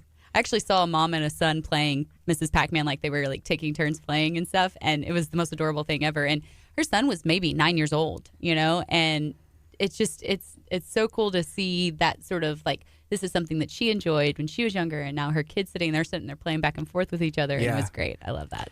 The only thing about Miss Pac-Man and Pac-Man in general, I wish that you could just add more coins, kind of like how you're playing like the shooter games, and it's like you want to, Continue. yes, I do Second. want to continue. What do you mean? I'm like, yeah, I'm so far. If Miss Pac-Man did that, but that's part of the beauty. It's like if you want to get far and you beat have it, to have the skill. you got to do it. You got to have that skill. When I think of that game being at other raceways and being there for forever, I think of Wreck-It Ralph. It's kind of like there's that. somebody in that game. Yes. They have the No, they have we a turn off the soul. lights at night, and they all come out, and they do their little thing. Like the redemption stuff is all moved. For all the kids out there listening, it's a true story. They all come out of their little games at night. Kurt's eyes are like, Do they really? Yeah. I'm actually We've really seen it. excited about that. Man, I love those movies. wow. Right now it's 9:39. This is KHEARadio.com. We're talking about Bay Area Raceway. It's been in the community for 25 years, and we're excited to learn about all the stuff they have coming up in the summer with food trucks. There's going to be a 4th of July event. What's going on with that? So we're doing our Super Mario Kart water balloon racing again, All which right. was such a big hit, and everyone loved it. So we're very excited about that. So we're going to be having that whole setup where Mario and hopefully Princess Peach can come back, and they're going to go around and have their live version of Super Mario Kart. Do you need a Bowser? Yes. Okay. But Are you offering? I feel like you'd be the perfect Bowser. We just put like a turtle shell on your back. and Oh my gosh, we Are you just calling flip him me- on his back, and he's stuck on the track with his arms and legs up. I could probably talk him into actually just being in the track. Just like laying there and Yes. people just Oh, like. come on, you would love it. I would. He's actually. like, we'll give you a water gun. You can squirt people as they go by. How's that sound? I hated driving with Bowser and DK because they were always so slow because they're so fat. Yeah. well, they liked macaroni. They were at the Cha-Cha Bowl. They were at the Cha-Cha Bowl. That makes sense. It does. My It favorite absolutely was does. always Toad. I always felt like Toad was always the fastest. Because he was the little tiny one. There was zero Or weight to him. He's like Koopa bouncing all Troopa? the... Is that the other one? I'm the gosh. worst. I don't know the names. We're I really can't going even, backward. I know. I can barely remember human names, let alone. Koopa Troopa. Hey, so we were talking about people playing Pac-Man. Like, hey, a mom and the daughter. You have some kids now, and I think they were running around at the They 25th were. anniversary. So what is that like for you? Growing as a kid, growing up in there, and then having your kids there Yeah, now. it's actually it's a neat thing. I always have these great memories of being there when I was a kid, and I've been inside of a go-kart since before I could actually reach the pedals, and I'm still trying to drive the thing. And my kids, that's their second home. They love it, and they know how all the games. Heck, I think they could probably fix some of the games better than me. They know how the games work. They love go-kart still. They love playing laser tag. So for them, it's a second home. That's what they know and what they love, and it's kind of an exciting thing to get them to have that same sort of experience in a sense. And Cool. so we'll see how they enjoy it after the many, many years of their lives being there. But You know what game I like that's there? Is it called Skee Ball? skee-ball, Where you yes. throw it and you try and Yes. get it up. Yeah, that game's fun. I'm There's not a skill that good. to it. There's a skill. Yeah. Like I can get it in the 100 quite often because I've Really? done it for so long. But yeah, there's a skill to it. And you just gotta know where to put the ball. And I feel like it's an fair advantage that you've been there for so long. 25 years of 25 practice. years of Yeah. It's practice. good practice. I know. Everyone really hates playing video games with me. I mean, it's not a joke. It's like, not fun. It's not fun at all. Like, I'm not good at everything. They're like, I can only do the medium level on Nice. Guitar Hero. That's it. Like Guitar Hero medium. I'm not expert. I have employees that are experts, and I'm like watching them going, man, I need to practice more. But Yeah. there are certain games like I was really good at Mortal Kombat. Played that all the time. And then we used to have before Harvey X-Men versus Street Fighter, which was another one of my favorite games. I would of course be Storm, and then I just tornado people over and over again, and they would get so angry with me because I could do that move on the spot. And so, it's silly, but yeah, a lot of people don't like playing. I games really with like me. the toddler version of air hockey. I win that She often. goes short shot. Like, get out of my way, you little 4-year-old. I got this. She wants the short shot. Yeah. Is there a master swiper where it just swipes where you don't have to spend the money? She takes something out of her pocket. It's just me. Just her hand. It starts glowing. I was like, It's me. I have that. Yeah. It's like gold, and you're like, I got this. Actually, it has a picture of Joust on it. Really? No, there is that card. No, that card does exist. It does. It's my card. Where is this? I need that card. It's hiding. But it does have a picture of Joust because It does. it's my Yeah. favorite game. Hey, so earlier in the stream, some people were asking if we could do some kind of, not necessarily today, but think about it in the future whenever y'all want to, some kind of like giveaway where it was like, hey, come ride Absolutely. go-karts or something like that. That'd be fun. So we do them online. That's Yeah. one of the things we're doing with our social media. And Sweet. she rocks that. follow us on Facebook and Instagram. I mean, whatever we post on Instagram, we post on Facebook and vice versa. But I love to do giveaways. I'm a big advocate for giveaways because I feel like our customers deserve it sometimes. Just have fun. So we do giveaways often. We did a lot of giveaways leading up to the 25th anniversary. Absolutely. We did. We will continue to do giveaways. We've noticed that people really like it. Who doesn't like free stuff, right? Everybody likes some free things. And we have stuff in the pocket. We work on stuff all the time. I have constant ideas just running through to Tabitha and the owner, like, hey, what do you think about this? And I will say that they are so on board with making the customer happy. So 9 times out of 10, it's like, yeah, let's do it. Let's give that away. Let's do this for them. So they're all about the community and giving back and making sure. I mean, you come to an arcade to have fun. Let's have more fun. Let's give away stuff. Absolutely. We gave away a party too at the 25th anniversary. So yeah, we had a party that someone got completely free. So that was fun. All day long, we had giveaways every hour. Yeah, it was great. So we do like giving stuff away. Yeah. Just keep following us. It's usually a giveaway time announcement. You'll see it. So we do like giving stuff away. What is y'all social media links? Like, how can you be found? So Facebook is Bay Area Raceway. Okay. And Instagram is _ Bay Area Raceway _ Cool. Yeah, pretty simple. We try to make it simple. Cool. So we got like 15 minutes left. We're talking about Bay Area Raceway, everything that's going on. June 22nd, there's going to be food trucks. Yes. That's the next event. Well, big the one, right? next event is June 13th. That's Okay. our first movie night. First movie night. It's a Thursday night. Like I said, go on to BayAreaRaceway.com to get all the details. You'll have the list of the movies, what time it's starting. There's opportunity to buy a large pizza plus 4 drinks. Really, it's just $12. Easy peasy. Yeah, don't have to worry about anything. You just show up with a blanket. Yeah. Or bring chair. your chairs, bring your blankets. It's easy. And then Saturday, June 22nd is Cha-Cha Bowls. And then right after that, we roll into 4th of July. And we'll have a face painter on site, another character. We'll be doing the water balloons on July 4th through the weekend, through Saturday. So we'll have several days of the water balloon. So it won't just be one day. We So- feel like everybody liked that. Yeah. I mean, it was... There's water guns too. Yeah, we Yeah, did. Master Chief had a water gun. Yeah, he was out there getting people. The employees really liked They badgering the customers. It was a lot of fun for them. Wow. That's fun. Hey, is it easy to get like Kurt was talking about wrecking the foreign exchange student when he was hanging out with them. Is that because anytime I've ever been on a track, I've never witnessed like, oh, there's like a spin out or a little wreck. But does that happen often? All the time. It Yeah. does? We try to avoid it, of Yeah. course. It's never good to have a spin out because then there's potential for blunt force trauma, which is people running and T-boning somebody. Yeah.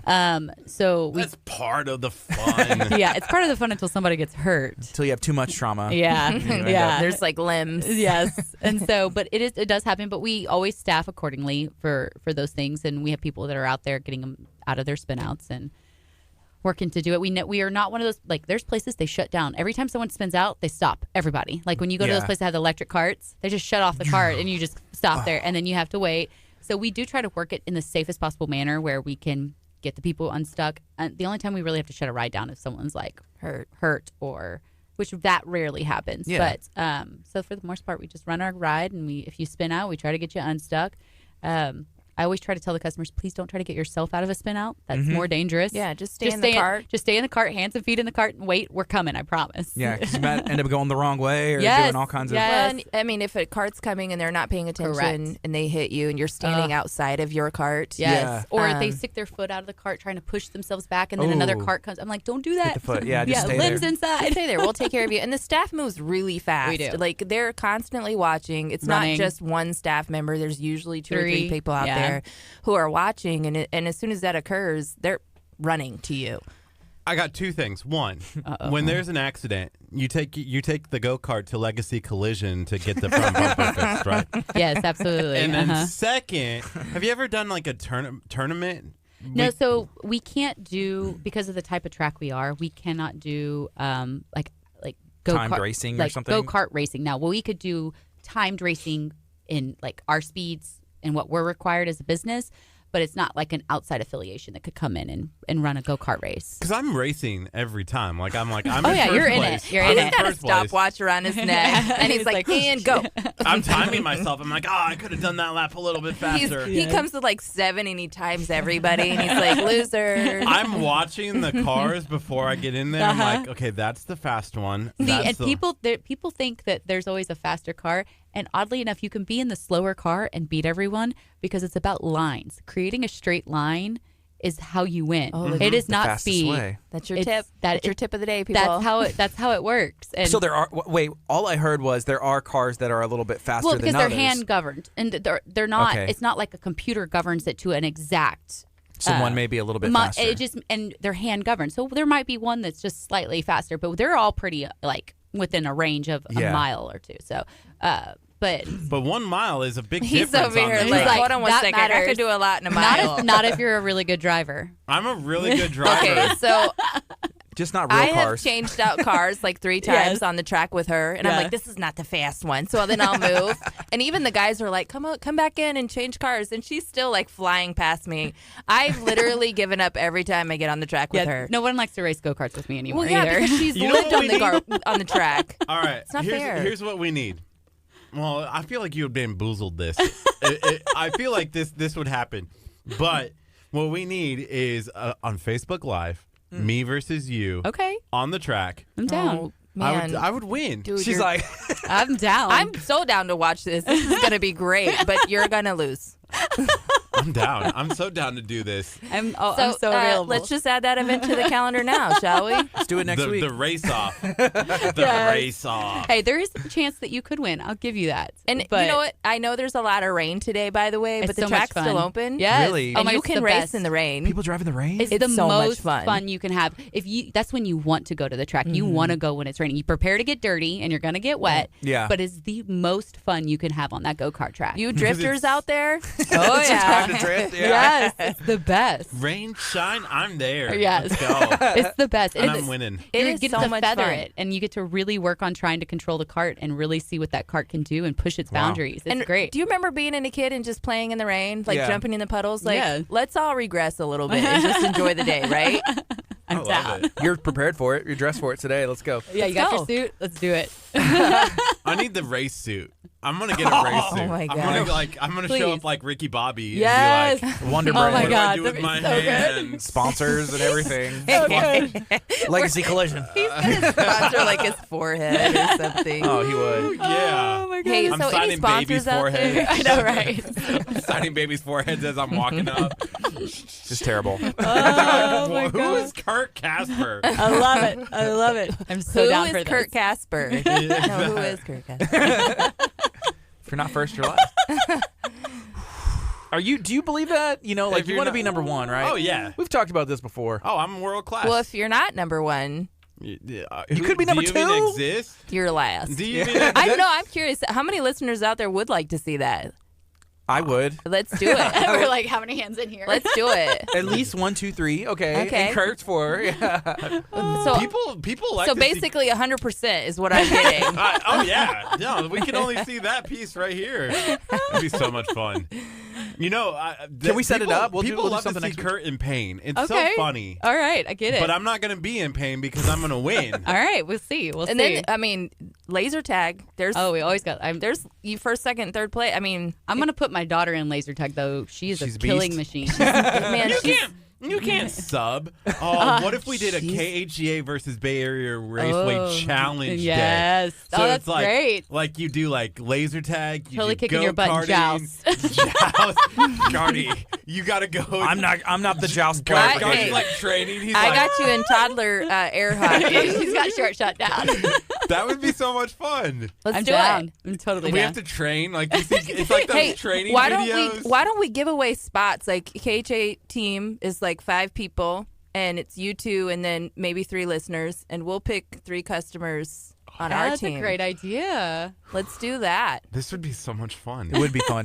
We'll, Oh my we'll give away gosh. some spots. It's team versus team. I feel like I'm good at laser tag. I feel like I'm not gonna want to have people for. I want to have like the perfect team. He's like, I don't he's want to being give so away. selfish Like about I don't it. want to. I don't want to pick names What out did of you a just hat. say about your listeners, dude? I don't He's want like, I to don't pick trust names your out of Sorry, a hat. sorry, imperfect listeners. Your abilities aren't strong enough. I need to see your skills. Hey, we first. have faith in our customers. Yeah, they're there. We know. They know how he is. Like picking names out You've of just a hat. you've literally just lost. The people are like, all right, we're gonna lose on purpose now. It's possible. KHEA.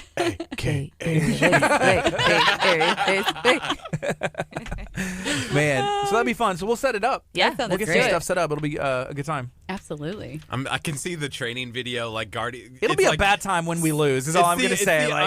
It's the underdog.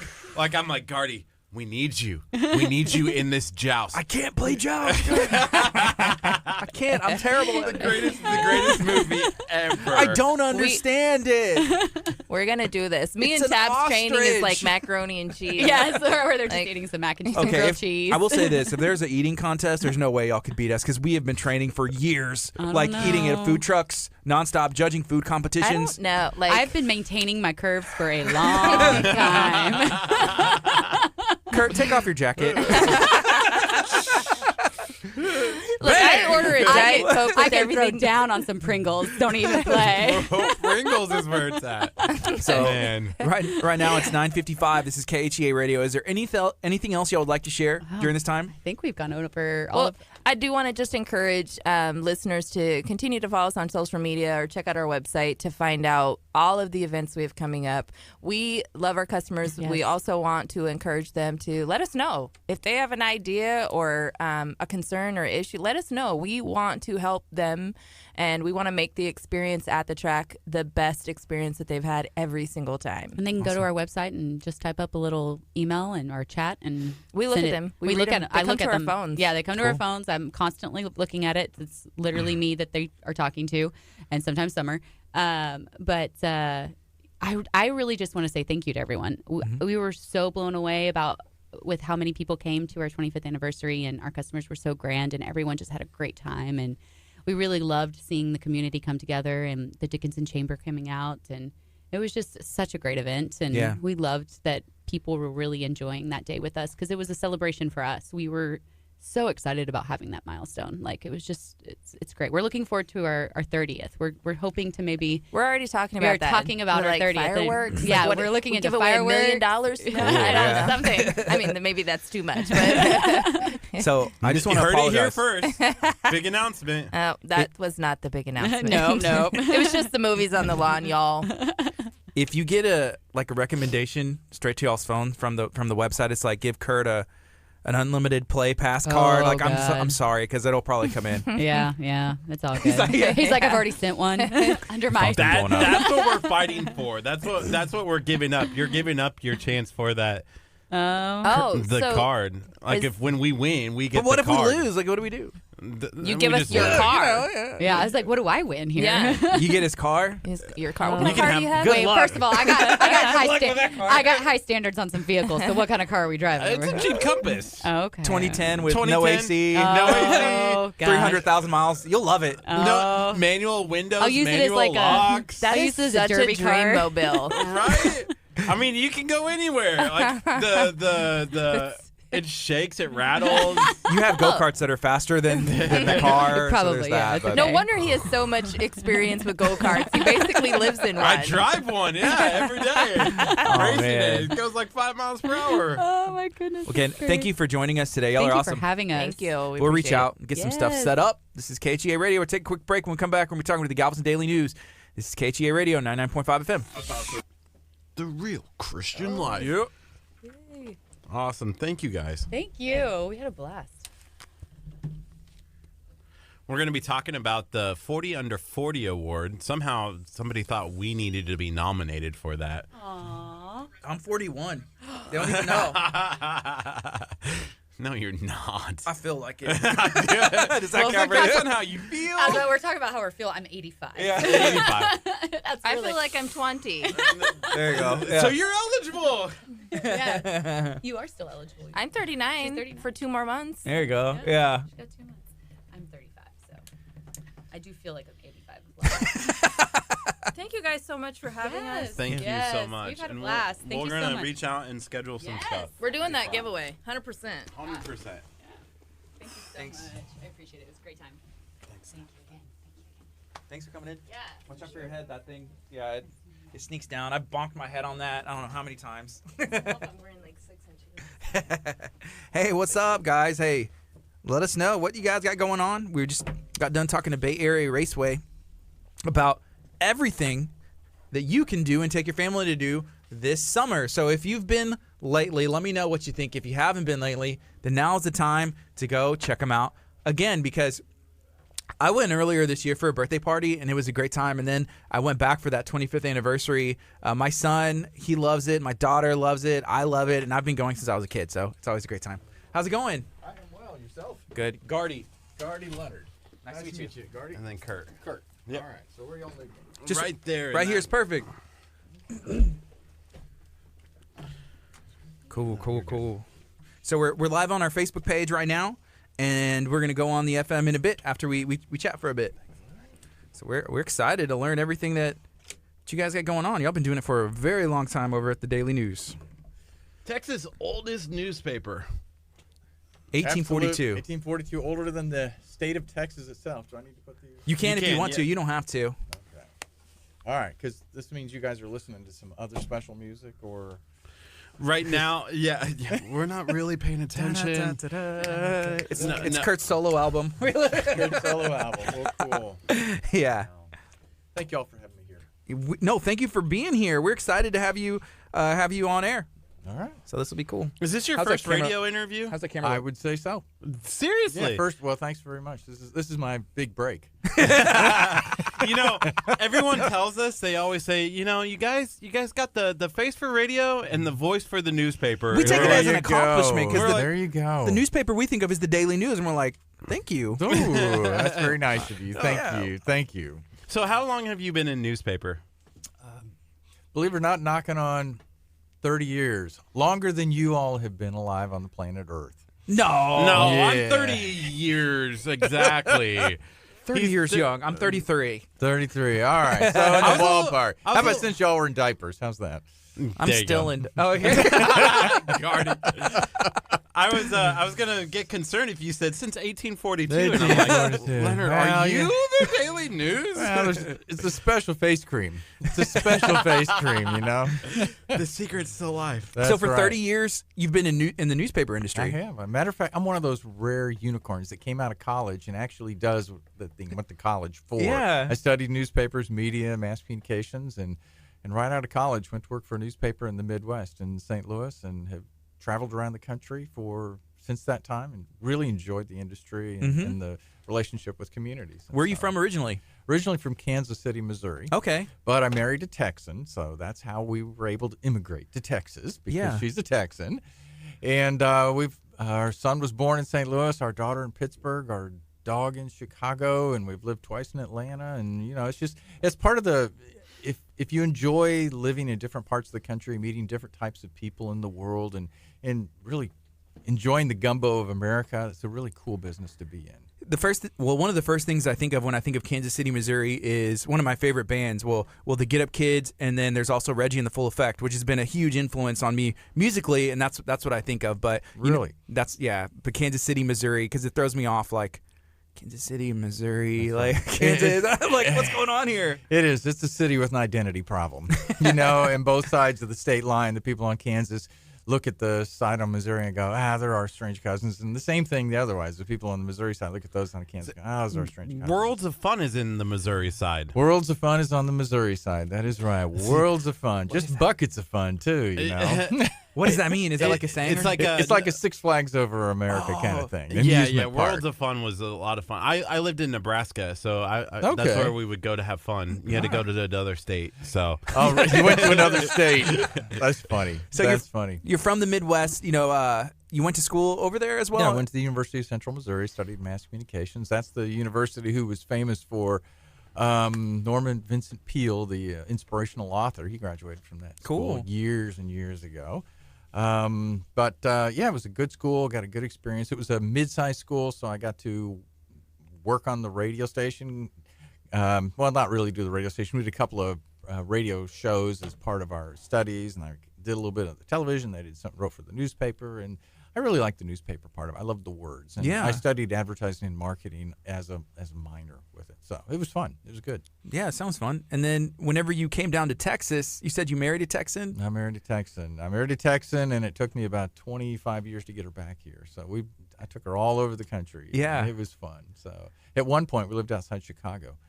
And it was May, and she walks into my office one day. And if anybody here has ever been to Chicago, they understand summer doesn't come till about July 2nd. And she walks into my office one day, and there was a spring storm, and she walks in with a handful of snow, and she puts it on my desk. She goes, "This is snow. This is May. This shouldn't be happening." And she turned and walked out of my office, and So I knew right then and there I was going to have to get her back down south of the Mason-Dixon line. Yeah. How long have you been at the Daily News now? Going to be 6 years at the end of this year. So okay. It's like 5.5 years right now. Yeah. So it's been a great place. And wonderful place. What's your role there? I'm the president and publisher of the newspaper, and it's kind of an ambiguous term, but what it really means is the publisher is the CEO of an operation. Just think of it that way. It's a business. They're responsible for all the leadership who report to. So while the key members, the people that really make the newspaper, are the editor, the advertising director, the business managers, the circ directors, the press operators, the creative director. Those are the people that really are the newspaper. The publisher is really kind of a glue element in that I work with them and help them do their jobs and let them do their jobs and try to make sure we have the right resources and right people in place to accomplish what we want to do. But at the end of the day, everybody kind of comes to you, and you put them in that place to make sure that they are accomplishing what the goals are, right? Yes, fair to say. But the leadership, which would be the editor and editor, I have a tremendous amount of trust in them, and I allow them and also give them the autonomy to manage their departments to the best of their skill level and to our combined goals of where we need to go with the company. Mm-hmm. So right now we are talking to Leonard. Is it Woolsey? Woolsey. Yes. Woolsey, with the Galveston, the Daily News, which is the oldest newspaper in Texas. That's right. 1842, been around for a long time. And, things have changed in the last 30 years since you've been in the industry. I can't even imagine since, 1842, whenever the newspaper started, right. The world's, it's totally different. And we got 40 seconds, but can we talk a little bit about how newspaper has changed whenever you first started, 30 years ago to now? Well, I would say 30 years ago, when you moved into, let's say you picked up and you moved to the next town, the first thing you would do is hook up your electricity, your gas, your cable TV, and your newspaper subscription. And today the world is so fragmented in different types of information sources that you can get that there are more and more choices for everything. There's over multiple choices to get the electricity to your house anymore. Yes. So consumers have lots of choices, and it's our job to figure out how to provide them with something that's unique and valuable to them, which is different than it was 30 years ago. Mm-hmm. Okay, so let's go on the FM now. We will reintroduce you. Here we go.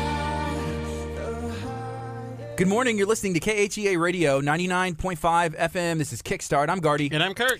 And we were just talking to Bay Area Raceway. It was awesome. So we're going to be setting up some stuff, hopefully next week or the week after. It's going to get serious. Maybe some racing. I'm already like loosen up. Get on that racetrack. How bad would it be if I wrecked Tabitha, though? That might not go over too well. There might be some bad blood there. So here's the thing. Kurt's looking for sponsors for his race outfit, maybe for his go-kart, and Ricky Bobby style. I don't know. The Daily News may want to get in on that go-kart sponsorship. That might be a great sponsorship opportunity. I already got it. See? I'm just pinning it on here. So we're going to be talking to Leonard Woolsey from the Daily News, which is Texas's oldest newspaper. You're the publisher at the Daily News. How's it going? It's going great. We're having a lot of fun. If you like things to be the same every single day, and day in, day out, year in, year out, then this isn't the business for you. It's a fast-moving business. It's evolving a lot. We have, from 1842, we were a newspaper, and now we're a media company with magazines and newspapers for smaller communities, with digital services, and basically anything we can do to help local businesses grow, and at the same time do everything we can to communicate important information to the people in the community. So it's a very dynamic, fast-moving business that every day you wake up, there's a new way to do something. Yeah. And change isn't easy for a lot of people.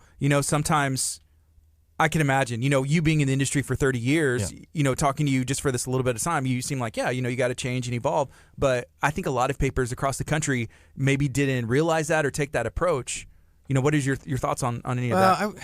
I would say a natural part of human nature in business is to resist change and to not look forward to it and understand how you can use it. I mean, we all live here on the coast, so, we get the whole surfing culture, right? Mm-hmm. When you learn to surf, what you realize is the wave is coming. Okay, you can't just stand there and say, well, I'm just going to stand here and then the wave won't hit me. The reality is when you're surfing, what you do is you get yourself in position, you turn your board around, and then you ramp yourself up to speed till the wave takes over and your board becomes elevated, and then you cruise, and then you're successful. Mm-hmm. And, that's a lesson. That's a lesson you can take from our local environment, our beach environment, and apply to business, because the reality is the world is changing dramatically. 30 years ago, when you were born, almost everybody bought their music on a CD. CD sales are this small right now.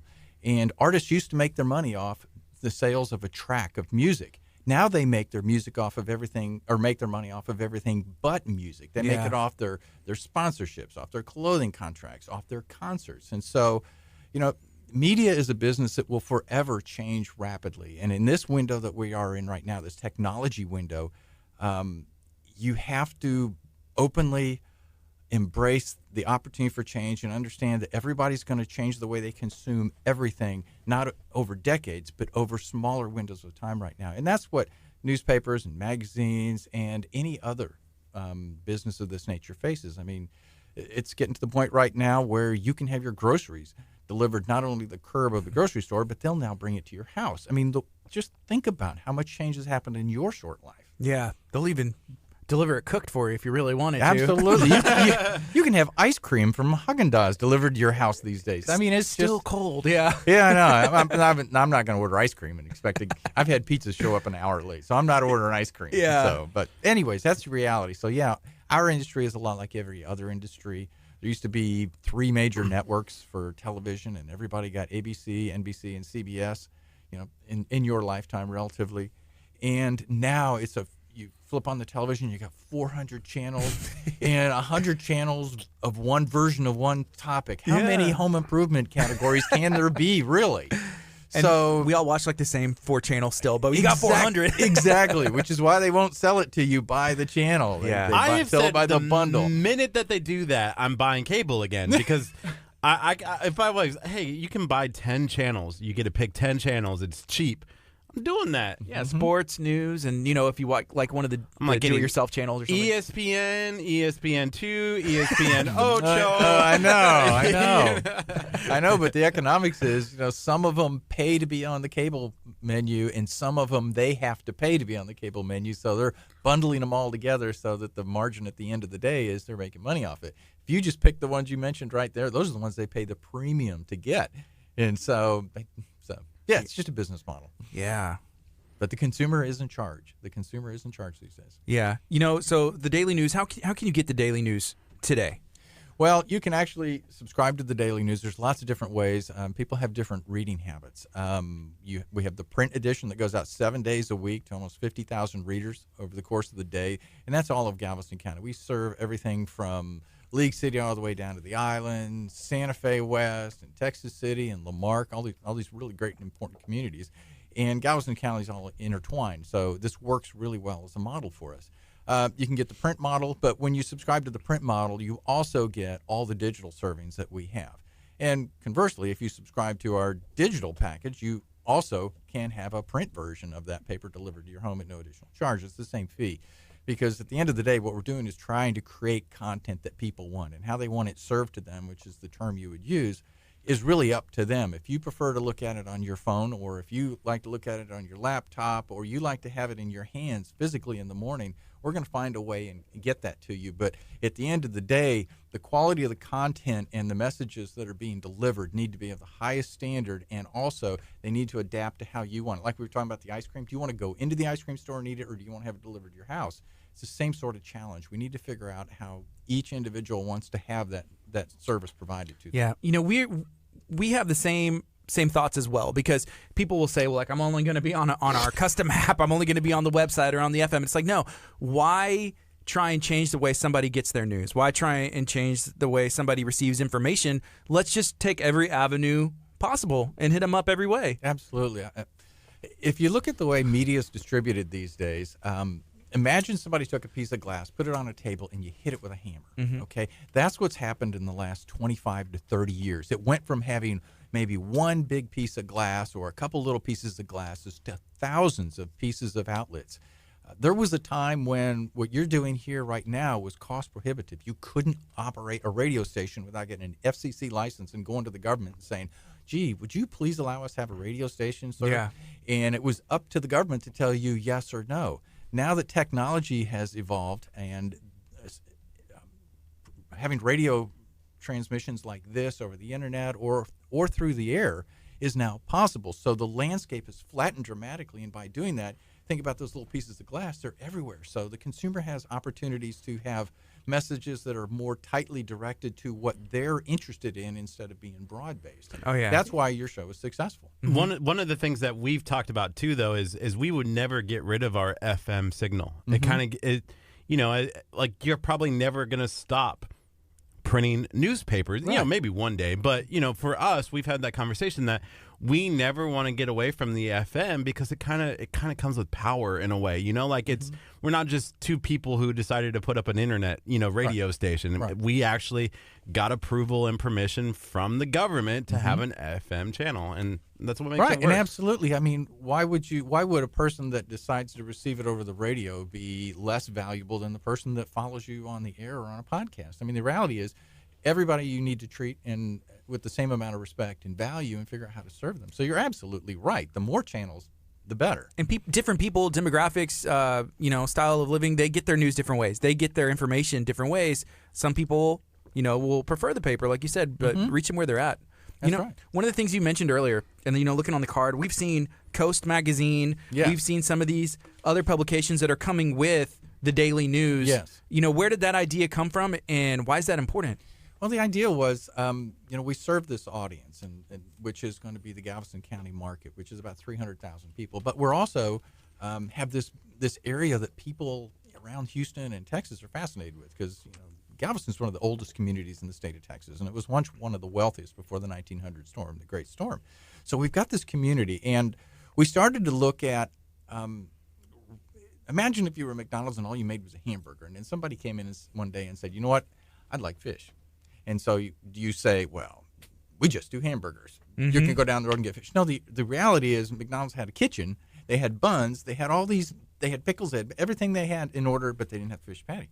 So as your business, your responsibility is to look in your kitchen and say, what do I already have on hand that I can use to create something of value for our customer? So for us, we already have writers in place. We already have a distribution network. We already have relationships with businesses in the community. We already have contacts with the community. And we believe we understand what the community is interested in. And so that allowed us to step back and look at other products to develop, such as Coast Monthly Magazine, which is now one of the most successful magazines in the state of Texas. It's one best magazine in Texas by the TPA for 3 of the last 4 years. Wow. And it has also put Galveston County on the national map. There have been at least 3 or 4 other media companies come to Galveston and sit in the daily news and say, tell us how you did this. How did you create a real magazine? And what I mean by that is a lot of times media company, everybody has an idea how to create a magazine, and all they think that means is they're going to print it on glossy paper and put some words on there and a few photos, and voila, you got a magazine. When the reality, a magazine needs to have a soul just like the newspaper needs to have a soul, just like this radio show needs to have a soul that people can emphatically relate to. Emotionally they make a connection. And Coast Monthly was something we created because we wanted people to, the tagline is, sand between your ears. We even put a sandy cover on. I know. I've touched it before. It's nice. It's different. So you remember that you saw that magazine, you touched that magazine. And so Coast Monthly is kind of like a postcard we created for the community. We celebrate all the great things that make this community a little different. It's an aspirational magazine. It's where the newspaper is, here's what it is, here's what happened in the black and white of terms. The magazine's going to be aspirational, elevating the community and elevating the best elements of our community to celebrate. And that is the point of Coast Monthly magazine, that if you have a friend in Michigan and it's January and you send them a copy of Coast Monthly, they're going to go, dang, I wish I lived there. And that's what you want. Yeah. And the advertisers have been tremendous in supporting the real estate businesses, the local banks, the auto. It's just been a wonderful give and take that we could deliver to the community. We're very fortunate to be able to create this for our community. And there's a lot that happens here. If you live in Galveston County, if you live in the coverage and the footprint of the daily news, there's so many different things you can get into, like with fishing. Then there's also even like theme parks you can go to. Check out KHEA. There's the best restaurants, in my opinion, anywhere. We have learned this. There's 2 of us. Well, and our interns. Okay. Sorry. And they're awesome. They're amazing. They're great people. I'm going to go with 3 now. Okay, 3 of you. There's a couple more interns. He's upstairs. He's upstairs working on some stuff right now. Anyways, but there's 2 of us, and we have to go and cover all of these events, and it's like, how? It's like, go to Galveston here and do this, go to there and do that, and it's just like, it's overwhelming.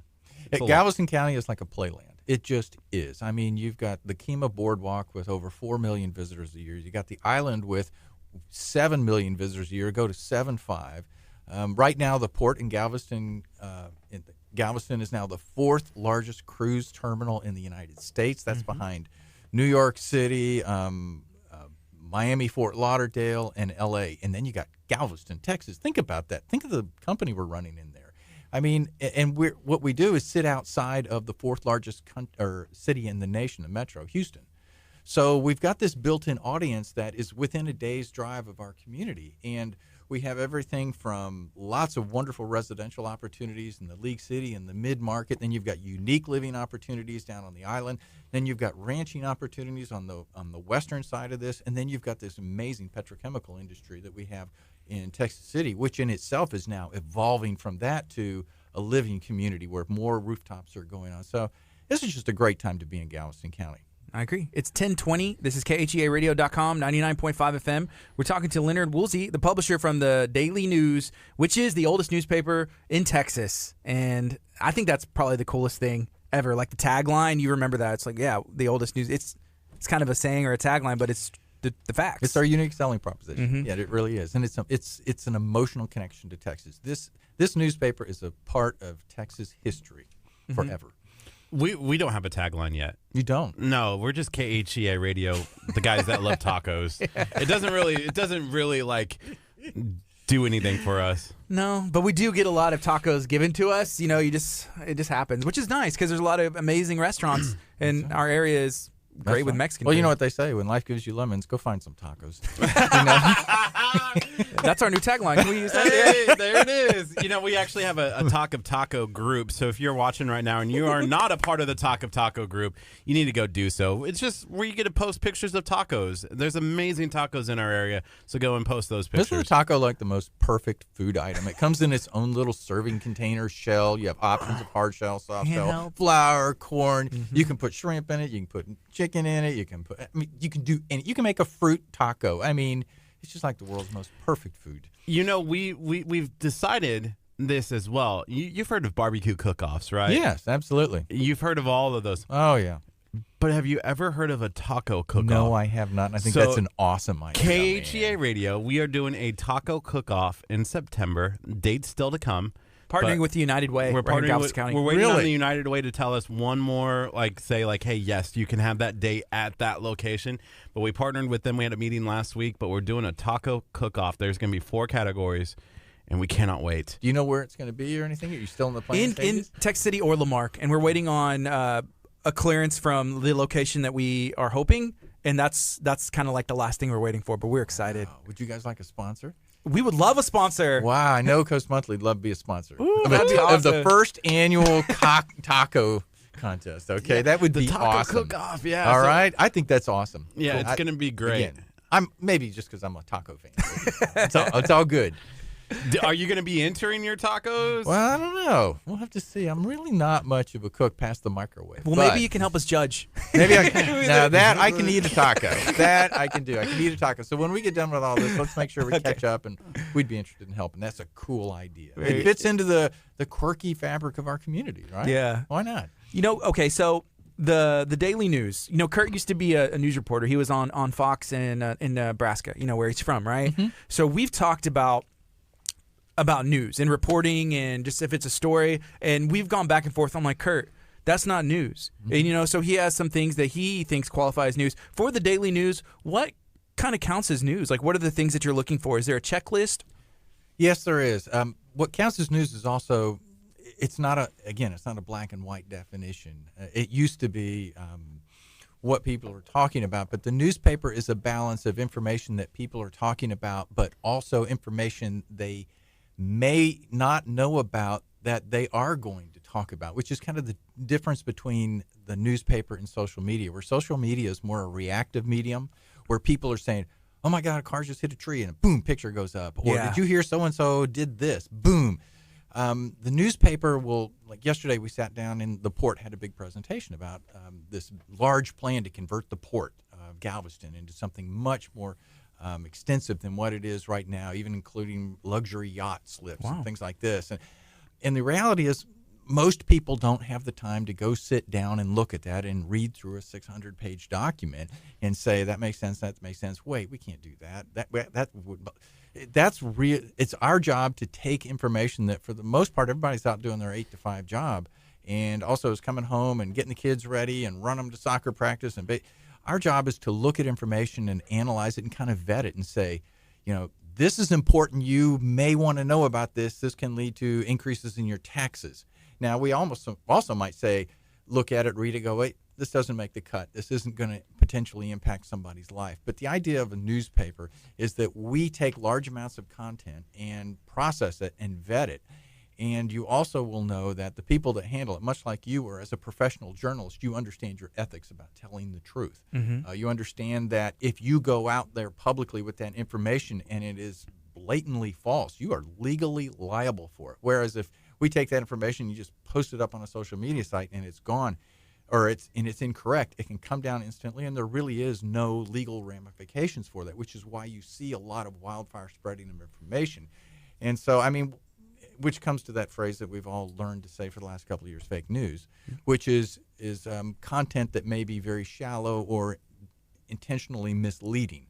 And those of us in the journalism field take great offense to the term being used generally towards us. The media, The media news. in general. Now, yeah, there are bad players and everything. There are great taco restaurants. There are bad taco restaurants, right? Right. But the reality is we all take a great amount of pride in what we do. It's a trade. And, this is not a fancy, glamorous business. And each of us that work in these communities care about these communities, because we will go we're walking down the grocery store with the same person that's reading our newspaper. Or we sit in a restaurant and the person comes up and talks to us about something they saw in the paper, something that matters. We know that the newspaper and the content we produce is not for everybody. And it's not going to be for everybody, because everyone has different spectrums of life, of where they're engaged in different parts of life. In a teenager, you're involved in one area of life. In your early 20s, another spectrum. Mm-hmm. But then as you become more aware of the world and the community, and you become engaged or invested, you may decide, well, this is a community I want to live in, so I want to know more about it, or I'm going to buy a house. And, well, if I'm going to buy a house, I need to know about the schools. And if I know about the schools, I understand taxes and crime. You become more engaged as you mature through these different parts of life. And that's where our products come in line. You know, that's our sweet spot, okay? And we know that those folks, as they hit that maturity stage and through the rest of their life, that are engaged in what's going on in the world, and they want to participate. They want to come to a community event. They want to participate in the United Way. This is the tool that they can look to consistently and believe that the content they have is trustworthy. And if they have exception to it, they can actually call me, write a letter to the editor. They can lambast us on our own pages, and we're open for it. Mm-hmm. But you know, trust is the most important thing we have in this meeting. We're not just a business. We're almost, we're like this quasi. People think of us as a quasi-utility, that we're going to be here forever.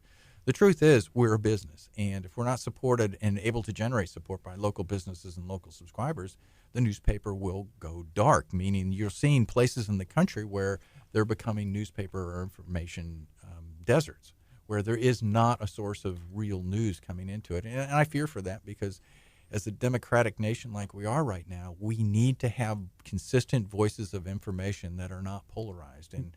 And I worry about that, because the future of our nation is based on an educated and informed voter base. And we hope that we play a part of that for the people that want to be a part of that. Yeah. Not to get so deep, but just you asked. I like okay? it, because if we did go dark, from like a newspaper perspective, then what would be left is those talk groups, like and we enjoy those, and that's why we started our own Talk of Taco. But everything is reactionary, and sometimes there's false information or there's a little bit of truth, and it just snowballs into what is not true at all, and it's straight up misinformation. And then a lot of people are either put in panic mode, a lot of people are making decisions that just aren't accurate. So we appreciate the daily news and these people who are able to be a resource. If somebody reaches out to you, probably sends you an email or writes a letter, they can actually interact. There's somebody on the other side. Like you said, we're in the grocery store together. And we get questions about stuff that may not appear in the newspaper. I got an email from a guy the other day that was worried about the lawn next to him that was like 18 inches tall and the pool going bad. And, we could also write a story, but I could also drop a note to the city manager and say, hey, there's a guy in our community that's concerned about this. You might want to know about this. Yeah. And, that's not making the newspaper a dollar, but it's being a good citizen of our community and want to help this guy. And, that's very important. And we want to be the anti-echo chamber. If you think about the networks now that we have, and I'm not trying to be disparaging, the truth is that you've got different cable channels with different political points of view, and they become echo chambers. This happened, now I've got 6 people here. Tell me what you think happened. And it becomes an echo chamber. Our job is to be the anti-echo chamber, where everybody has a voice. The information, as best as we can present it, is here's what happened. What do you think? And so we try to be the anti-echo chamber. So the daily news, do you all take like an endorsement approach? I know sometimes I'll see that in elections from other newspapers. Yes, the daily news has a history of endorsing candidates and issues, and we think that's important. Okay. We know whether it changes an election, probably not.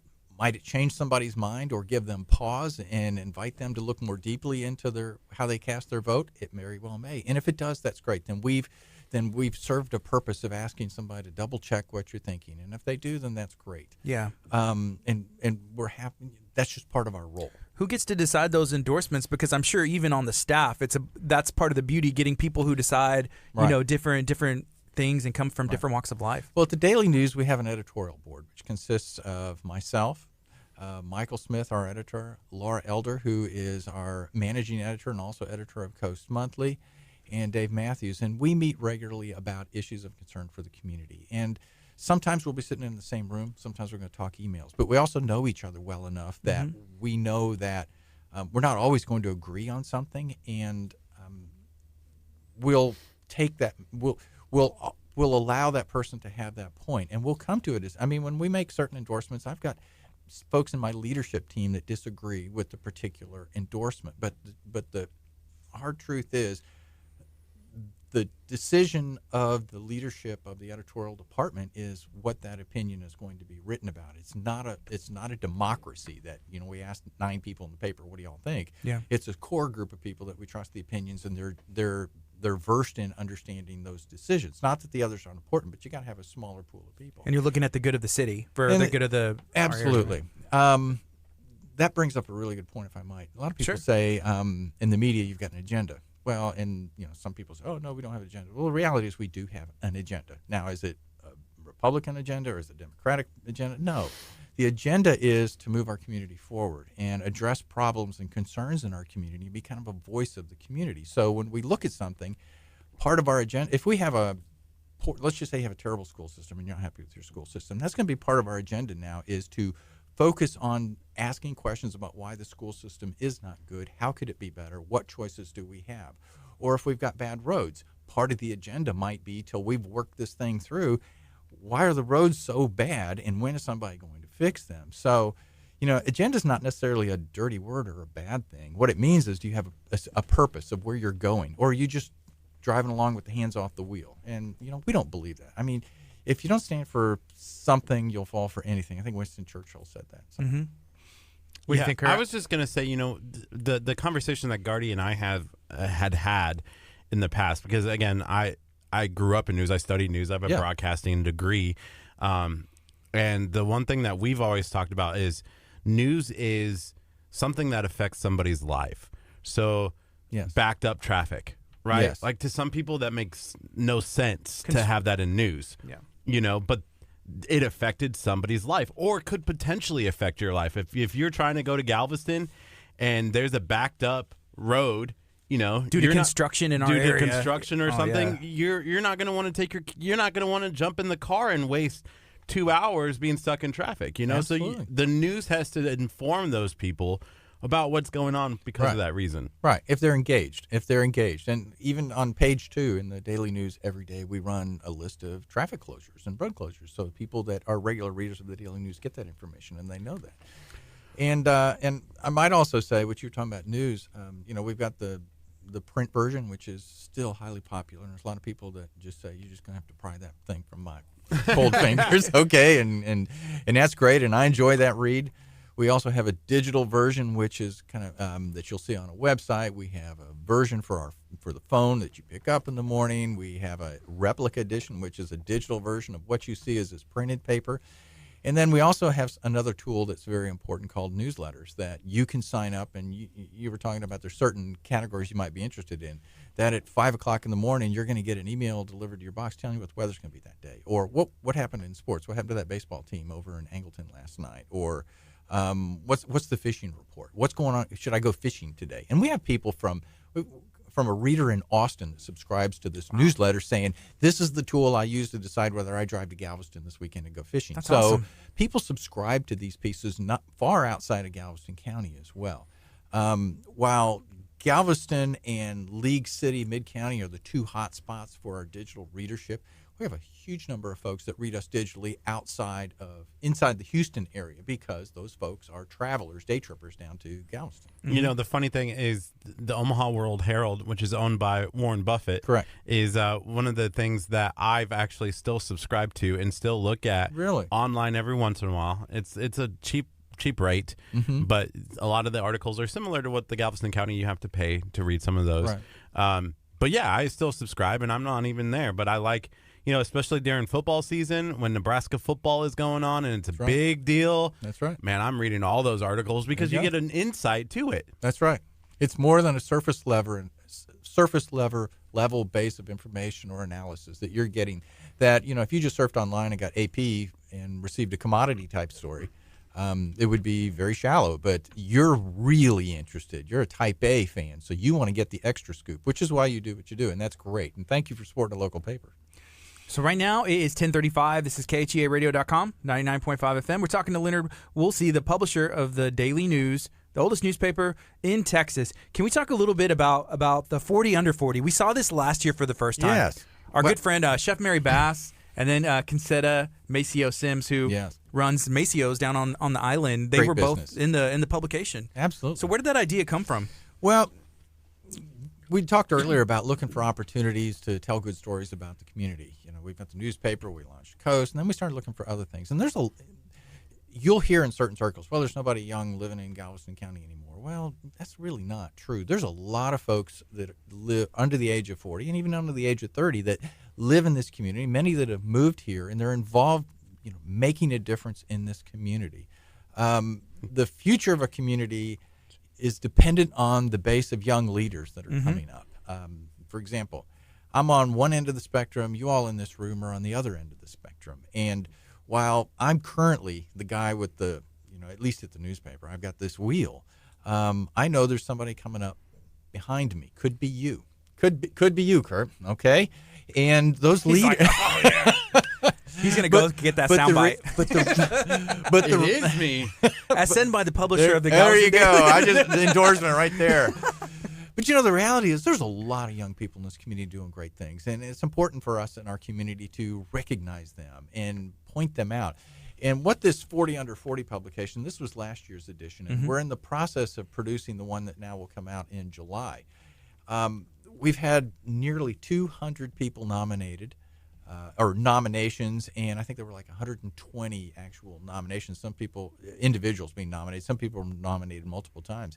I understand that both of you have been nominated. Yeah, how's that feel? It feels pretty cool. Good. It's pretty cool, to be honest, because we saw it last year, and it was awesome. I thought it was a great idea, and then we had some friends. I've known Chef Mary Bass since I was like 10 years old. We went to school together.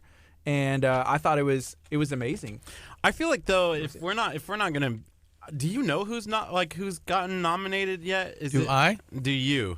I do not. I know we were nominated, and we filled out the information. Mine was a little late, so I probably.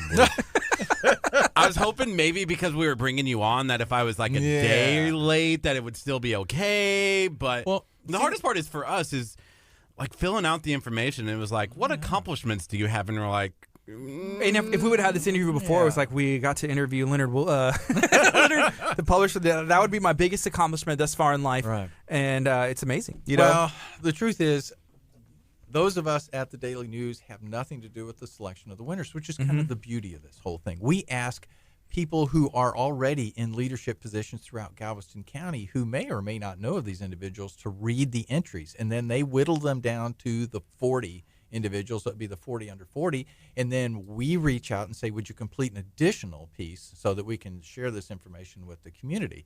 And a lot of these folks are nominated by friends and family and coworkers, and that's really what this is all about. I mean, if they had a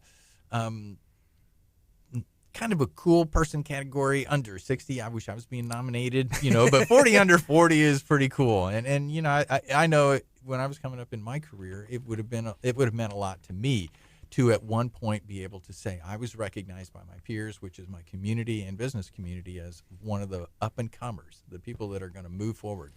And it's a fun thing to do, but I also think it's valuable. Yeah, filling out the accomplishment thing was so hard for me. I was like, we don't have any award. Here's the thing. Well, this will be the first on the list if we happen to make it. If not, then there's nothing wrong with that because I'm looking through this, and these people are awesome. When will we know the list for this year? It'll publish, the edition will publish in the last part of July. I think July 26th. I'm waiting for my phone to ring. All right. Well, you're going to get an email. You'll get it. Check your email. Check your spam box. Refreshing. Refreshing. Melissa still hasn't sent it yet. Well, I'm going to be stressing out. Here's the Just other. hang on. Okay, so Leonard, we'll get this tough question out of the way here because this one might make me on my soapbox. Oh, here we go. Uh-oh. The other thing that the Galveston Daily News does is is like the top of Galveston. What is it called? The Reader's Choice. The Reader's Choice. Yes. Right. Yes. And we have a lot of our partners that partner with KHEA Radio have been nominated for this, Which is awesome. We love it. which is great. There is not a category for radio. Really? There is not a radio category. There's not a media category. And we may be the only FM station in Galveston County, but at least if we could just get you to say that, be like, oh, y'all are technically the best FM, and then we'll just print out our own award. Because we don't. We'll put it on the People wall ask with our us license. all the time. They're like, "We want to put you down, but there's no category to put you down." And I'm like, "I know. we can't. How are we going to win awards if we're not even given an opportunity?" There's not a category for two really cool guys? Not yet. Not yet. Okay. Well, I'll tell you what. After each year when it's finished, what we do, we literally go through and cull some of them out, cut some out, and add new ones. And so myself and Melissa, who you mentioned earlier, is involved in that. So you might want to drop her an email and suggest that. Well, we might have asked some a pull. year ago, and I was like, maybe this year they'll change it. They'll listen to us. I went and dumped. But don't you have the self-satisfaction of knowing you are the best FM radio station in Galveston? Because we're the only. But then we can't put that on the accomplishment thing. But if we don't have the award to back it up. And people told us that. They're like, well, they can't because if there's only one, then there's no point. So we need another one to start. And I would welcome it because that would light another fire under Curt to the next level, I think. Well, competition's good. What do you think about competition? I think even in newspaper, in media. Competition's great. I mean, it makes you better. It really does. And if you got the stomach for it and you're always willing to take on another challenge, competition will make you better. Mm-hmm. And if you got a better boat, you'll survive. If you don't, you'll sink. And, that's okay. That's what life's about. I am worried, though, that if we did best radio station, the students from Ball High would win. KHEA? They would. Oh, and it I've would seen be some like, cool things. I would be like, it's not fair because then you can't be like, you can't be downplaying like students. It's like, in competition, you'd be like, no, we're the best. I feel like we would start a campaign like they do in election season. Yeah, and that'd like be bad. and it's like we can't compete against All right. students. That wouldn't be cool. So don't make a category. Don't make a category. We're fine with that one now that we think about now it. that we think about it, we'll just tell everyone we're the best. All right. We don't need to There point you out go. that There we're you not go. the best. That's right. I mean, it's, you could say you are the most listened to locally broadcasting FM radio station in Galveston County. See, there See? are I like that. organizations that do that. Like I grew up in TV. That's what my background is. We were the best 9 o'clock news station in Omaha. Yeah. Fox. We were the only. Hey, that's your USP, man. We had the best line. It was the funniest line. At 9 it's news, at 10 it's history. And that's what we would tell everybody. At 9 it's news, at 10 it's history, because we would do the news You were first. early. We were early. There you go. Everyone else was history. But what the funny thing is, that I kept saying, like, the other stations are on at 5 and 6 and 10. So technically, but never mind. Wow. Wow. That's a soapbox. So back to the 40 under 40. Back to the 40 under 40. We're Sorry, really. I told you. I'm soapbox. sorry, there's not a best local FM radio station category for Reader's Choice, but on the 40 under 40, really the goal is to celebrate people that are making a difference in our community, and they can work for a business, they can work for a nonprofit, they can. There's so many good people out there doing things right now. Even like there's a volunteer force down at the Salvation Army. Sherwin Williams is down there volunteering, doing painting in the local community to paint the Salvation Army, and they're donating the paint and they're doing the labor. And there's so many good things that go on in the community, and having something like 40 under 40 allows us to tell those stories and allows those individuals to just get that unexpected boost that somebody noticed, and if that. I would hope that might make a difference in somebody's life. I think so. Yeah, we appreciate y'all putting this out. I think it's another amazing way just to not even just show off, hey, these are our young people doing some cool stuff, but also to inspire and give people something to look forward to, the following year. Be like, man, you know what?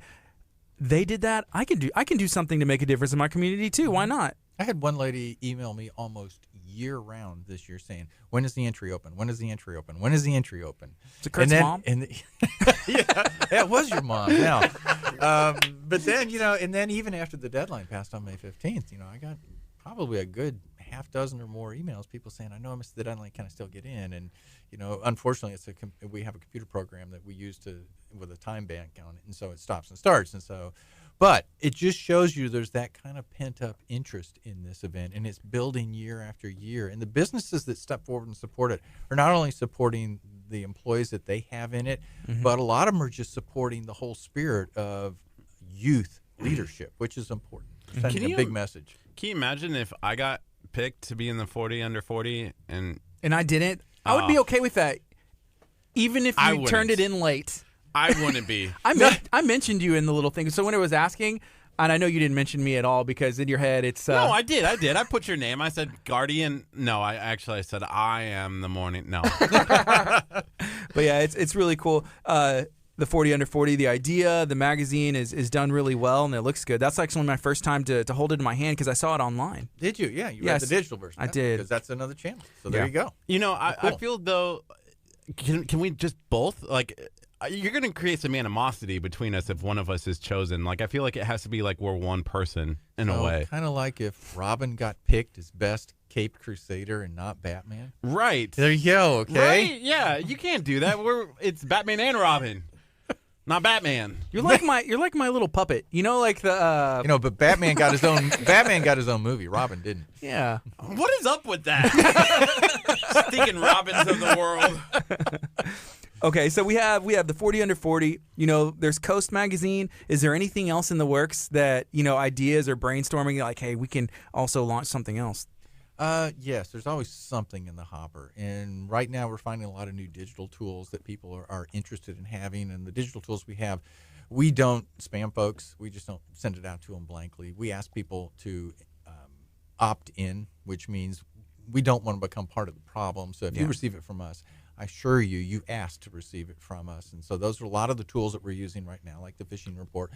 A couple of weeks ago, we started, because this is hurricane season, we started a newsletter that goes out to people that ask for it to come to them. Updates on storms brewing out there in the Gulf of Mexico. And because, here we are, first week of June, and there's already a storm brewing out there, okay? And the temperature in the Gulf is rather warm, so we could have an interesting season. But the idea is to find out what's important to people. How does it, as Curt said earlier, relate to their life?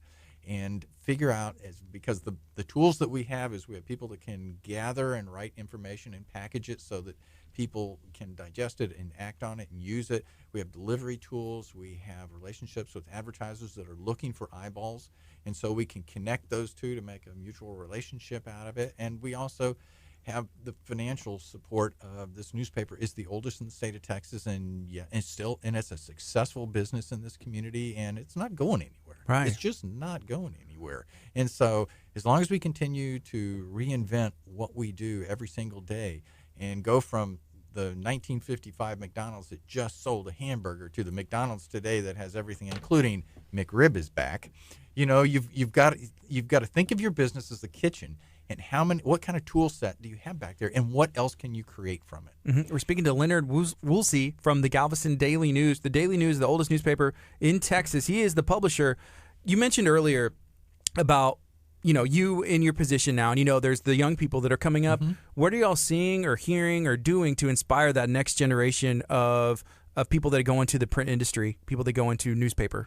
Well, I think what's important, the print industry is an important draw. The value statement now is more, it's about delivering content to people. And when you come to work for what might have once only been a one-trick pony player, which would be a newspaper, what you're really walking into is a company that produces a wide variety of content, delivers it on a wide variety of platforms. And the skill sets that you bring in now are much more multidimensional than they were 20 years ago, where a journalism student used to come out of school and learned how to write and understand the basics of photography and editing, and that was about it. Today, students that are coming out of journalism schools understand podcasting, they understand how to do radio interviews, they understand how to do their own radio interviews, they understand how to shoot video, edit video, work in Photoshop. Upload digital files, drop music down in front of video. It's just a whole different game. And the skills are also transferable to other parts of life for it. So that's really what our industry is about right now. Mm-hmm. To think of it as a one-dimensional. If you go to school, you learn to write, and take a few photos, you're going to work for a newspaper is not necessarily true, because all of these tools here that we've talked about today require a different set of skill set than when I came out of school 30-some years ago. Yeah, even like marketing, advertising, absolutely, social media technology. There's things you need to be able to do if you want to go into the industry. Which young people, they grew up in technology and they already know how to use it for the most part. So what we've been trying to do is find people who are bright, smart, young, and have a desire to learn how to do something, and then we grab them. She's a genius. Oh, okay, She's a genius. yes. All right. She's literally a Valedictorian off at UT. Yeah. Oh, wow. Awesome. Yeah. So, but that's a really good point, because what we are always looking for is people that are coming up that understand the world of today, and we understand that I understand and respect that the folks that are younger than me have a different point of view and a different perspective, and my job is to listen and ask and learn and kind of filter out what we can and cannot do. And those people have a lot of power. I mean, if you want to be an impact player in today's world, understand media. And if you can understand media, you're going to be able to put food on your plate a very long time in life. What's a good position if you're trying to get into that? Maybe somebody has a desire, like, hey, I would like to work for the Daily News, or I have a little bit of a background. Is there like an entry-level position that would be good for them to start, maybe even interning? Well, we do have some intern opportunities periodically, but there's a lot of different ways in the door. There's the editorial news side, and then there's the revenue side, which would be in circulation or in advertising, and whatever is of your most interest. I actually, when I came out of school, was really interested in writing and did most of the writing in college, but when I came out of college, I ended up on the advertising side because I found it was really interesting to go into a different business every day and learn about how people's businesses worked. And it was more about 80% of me listening and 20% of saying, well, tell me about your business and what do you need, and trying to figure out a solution for their business, because most people that run their own business, it's their dream. It's very important to them. And if you're a chef, you're great at cooking, but you may not be really good at understanding the algorithms changing in Facebook, social media, or in Instagram. And it's the job as the advertising and marketing advisor for the newspaper to come in and help you understand those and put you in front of the right eyeballs so you can get the right amount of response. So the tool set is, I guess the answer is, send me an email. Okay? Send me an email, and I'll hook you up. I just did. Great. So, thank you. Good. Yeah. Well, with the I'm going to look at this newspaper because I know there are the things you mentioned even on page 2 with the traffic. Yeah. Are there any other, I'm trying to think like lifestyle articles, and who are the people and the players that are producing that content for you guys? In regards to, let me just walk kind of through a few key positions there. On the editorial side, you got Michael Smith, who is the editor of the Daily News, and he's just a consummate professional news guy. Okay. He doesn't have to agree with you to understand your point of view, which is very important. And when he has his opinion, and I'll tell you, when he's got his opinion, I really do believe he's got his facts and his motivations in the right place. Trust him explicitly. He's the editor. Michael is in charge of basically everything in editorial. Okay, so if it's words about news and content, Michael Smith's the guy, ultimately responsible. Laura Elder, who is the managing editor, supervises the staff of reporters, and she's also the editor of Coast Monthly.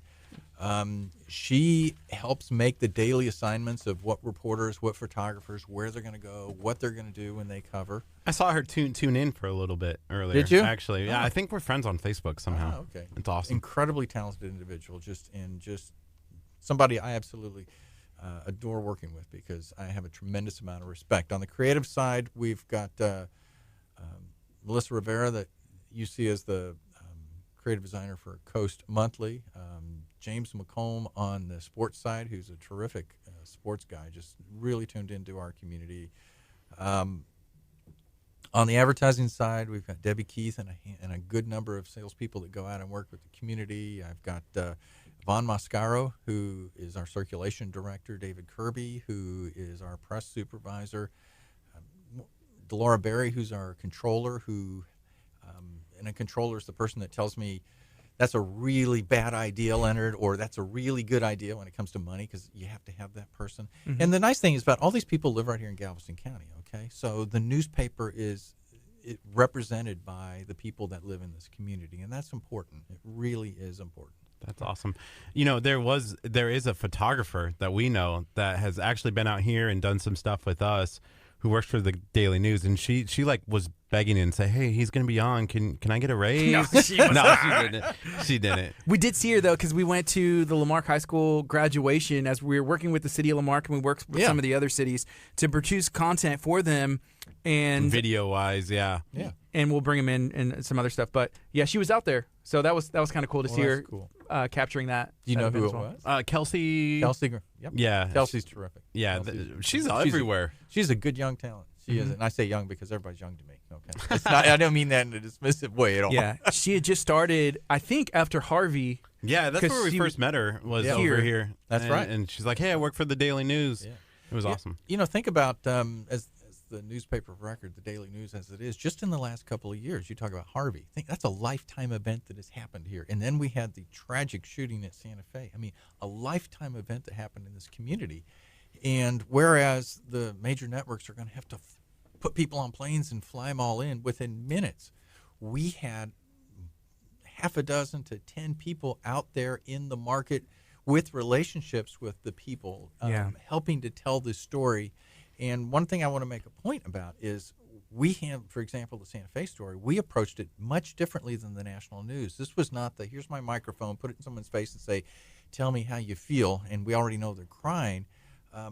Our job was to know that 6 weeks later, the rest of the media would be gone, and we would still be in this community and have this relationship. So it was our conscious effort to be respectful of people and of the community and what we shared and what we told the community, because, you know, yes, it happened in Santa Fe, but it happened in our community. And a community is an emotional link of threads, and it's not defined by city boundaries. And so our local newspaper responded to that tragedy in a different way. And as you alluded to earlier, you said, yeah, don't lump us all into media, because your local newspaper is a different animal. I mean, you and I are going to run into each other outside of the studio one day and shake hands and say, good to see you again. You know, you're not going to run into Wolf Blitzer walking through HEB or Kroger next week. Okay? I don't think I've ever walked into. You've never walked into Wolf Blitzer. I would get him to like KHEA radio on Facebook. On social media?